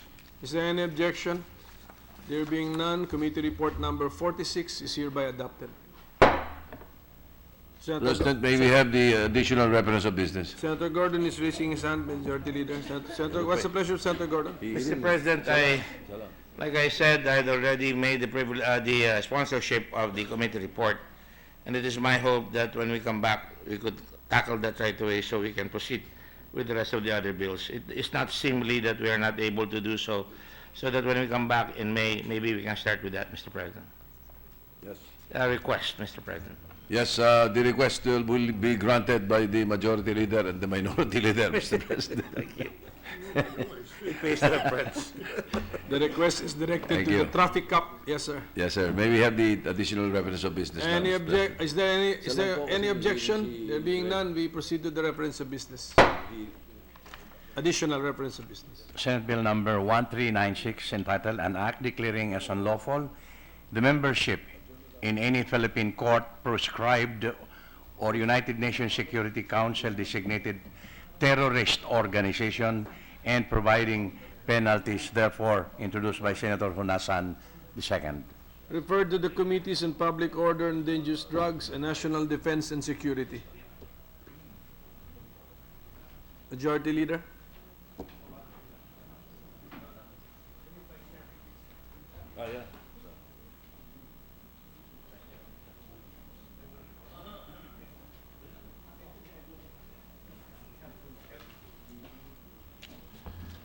Mr. President, Senator J.B. Ejercito requests that we place on record that he is designating Senator Risa Ontiveros as the second Vice Chair of the Committee on Health. For the record, Mr. President. The manifestation is noted. Mr. President, I move to adjourn the session until 3 o'clock in the afternoon of Monday, May 2, 2017. It's May 2 Monday. May 2, Monday? May 2. Tuesday. I'm sorry. May 2, Tuesday, 2017. Okay, so is there any objection?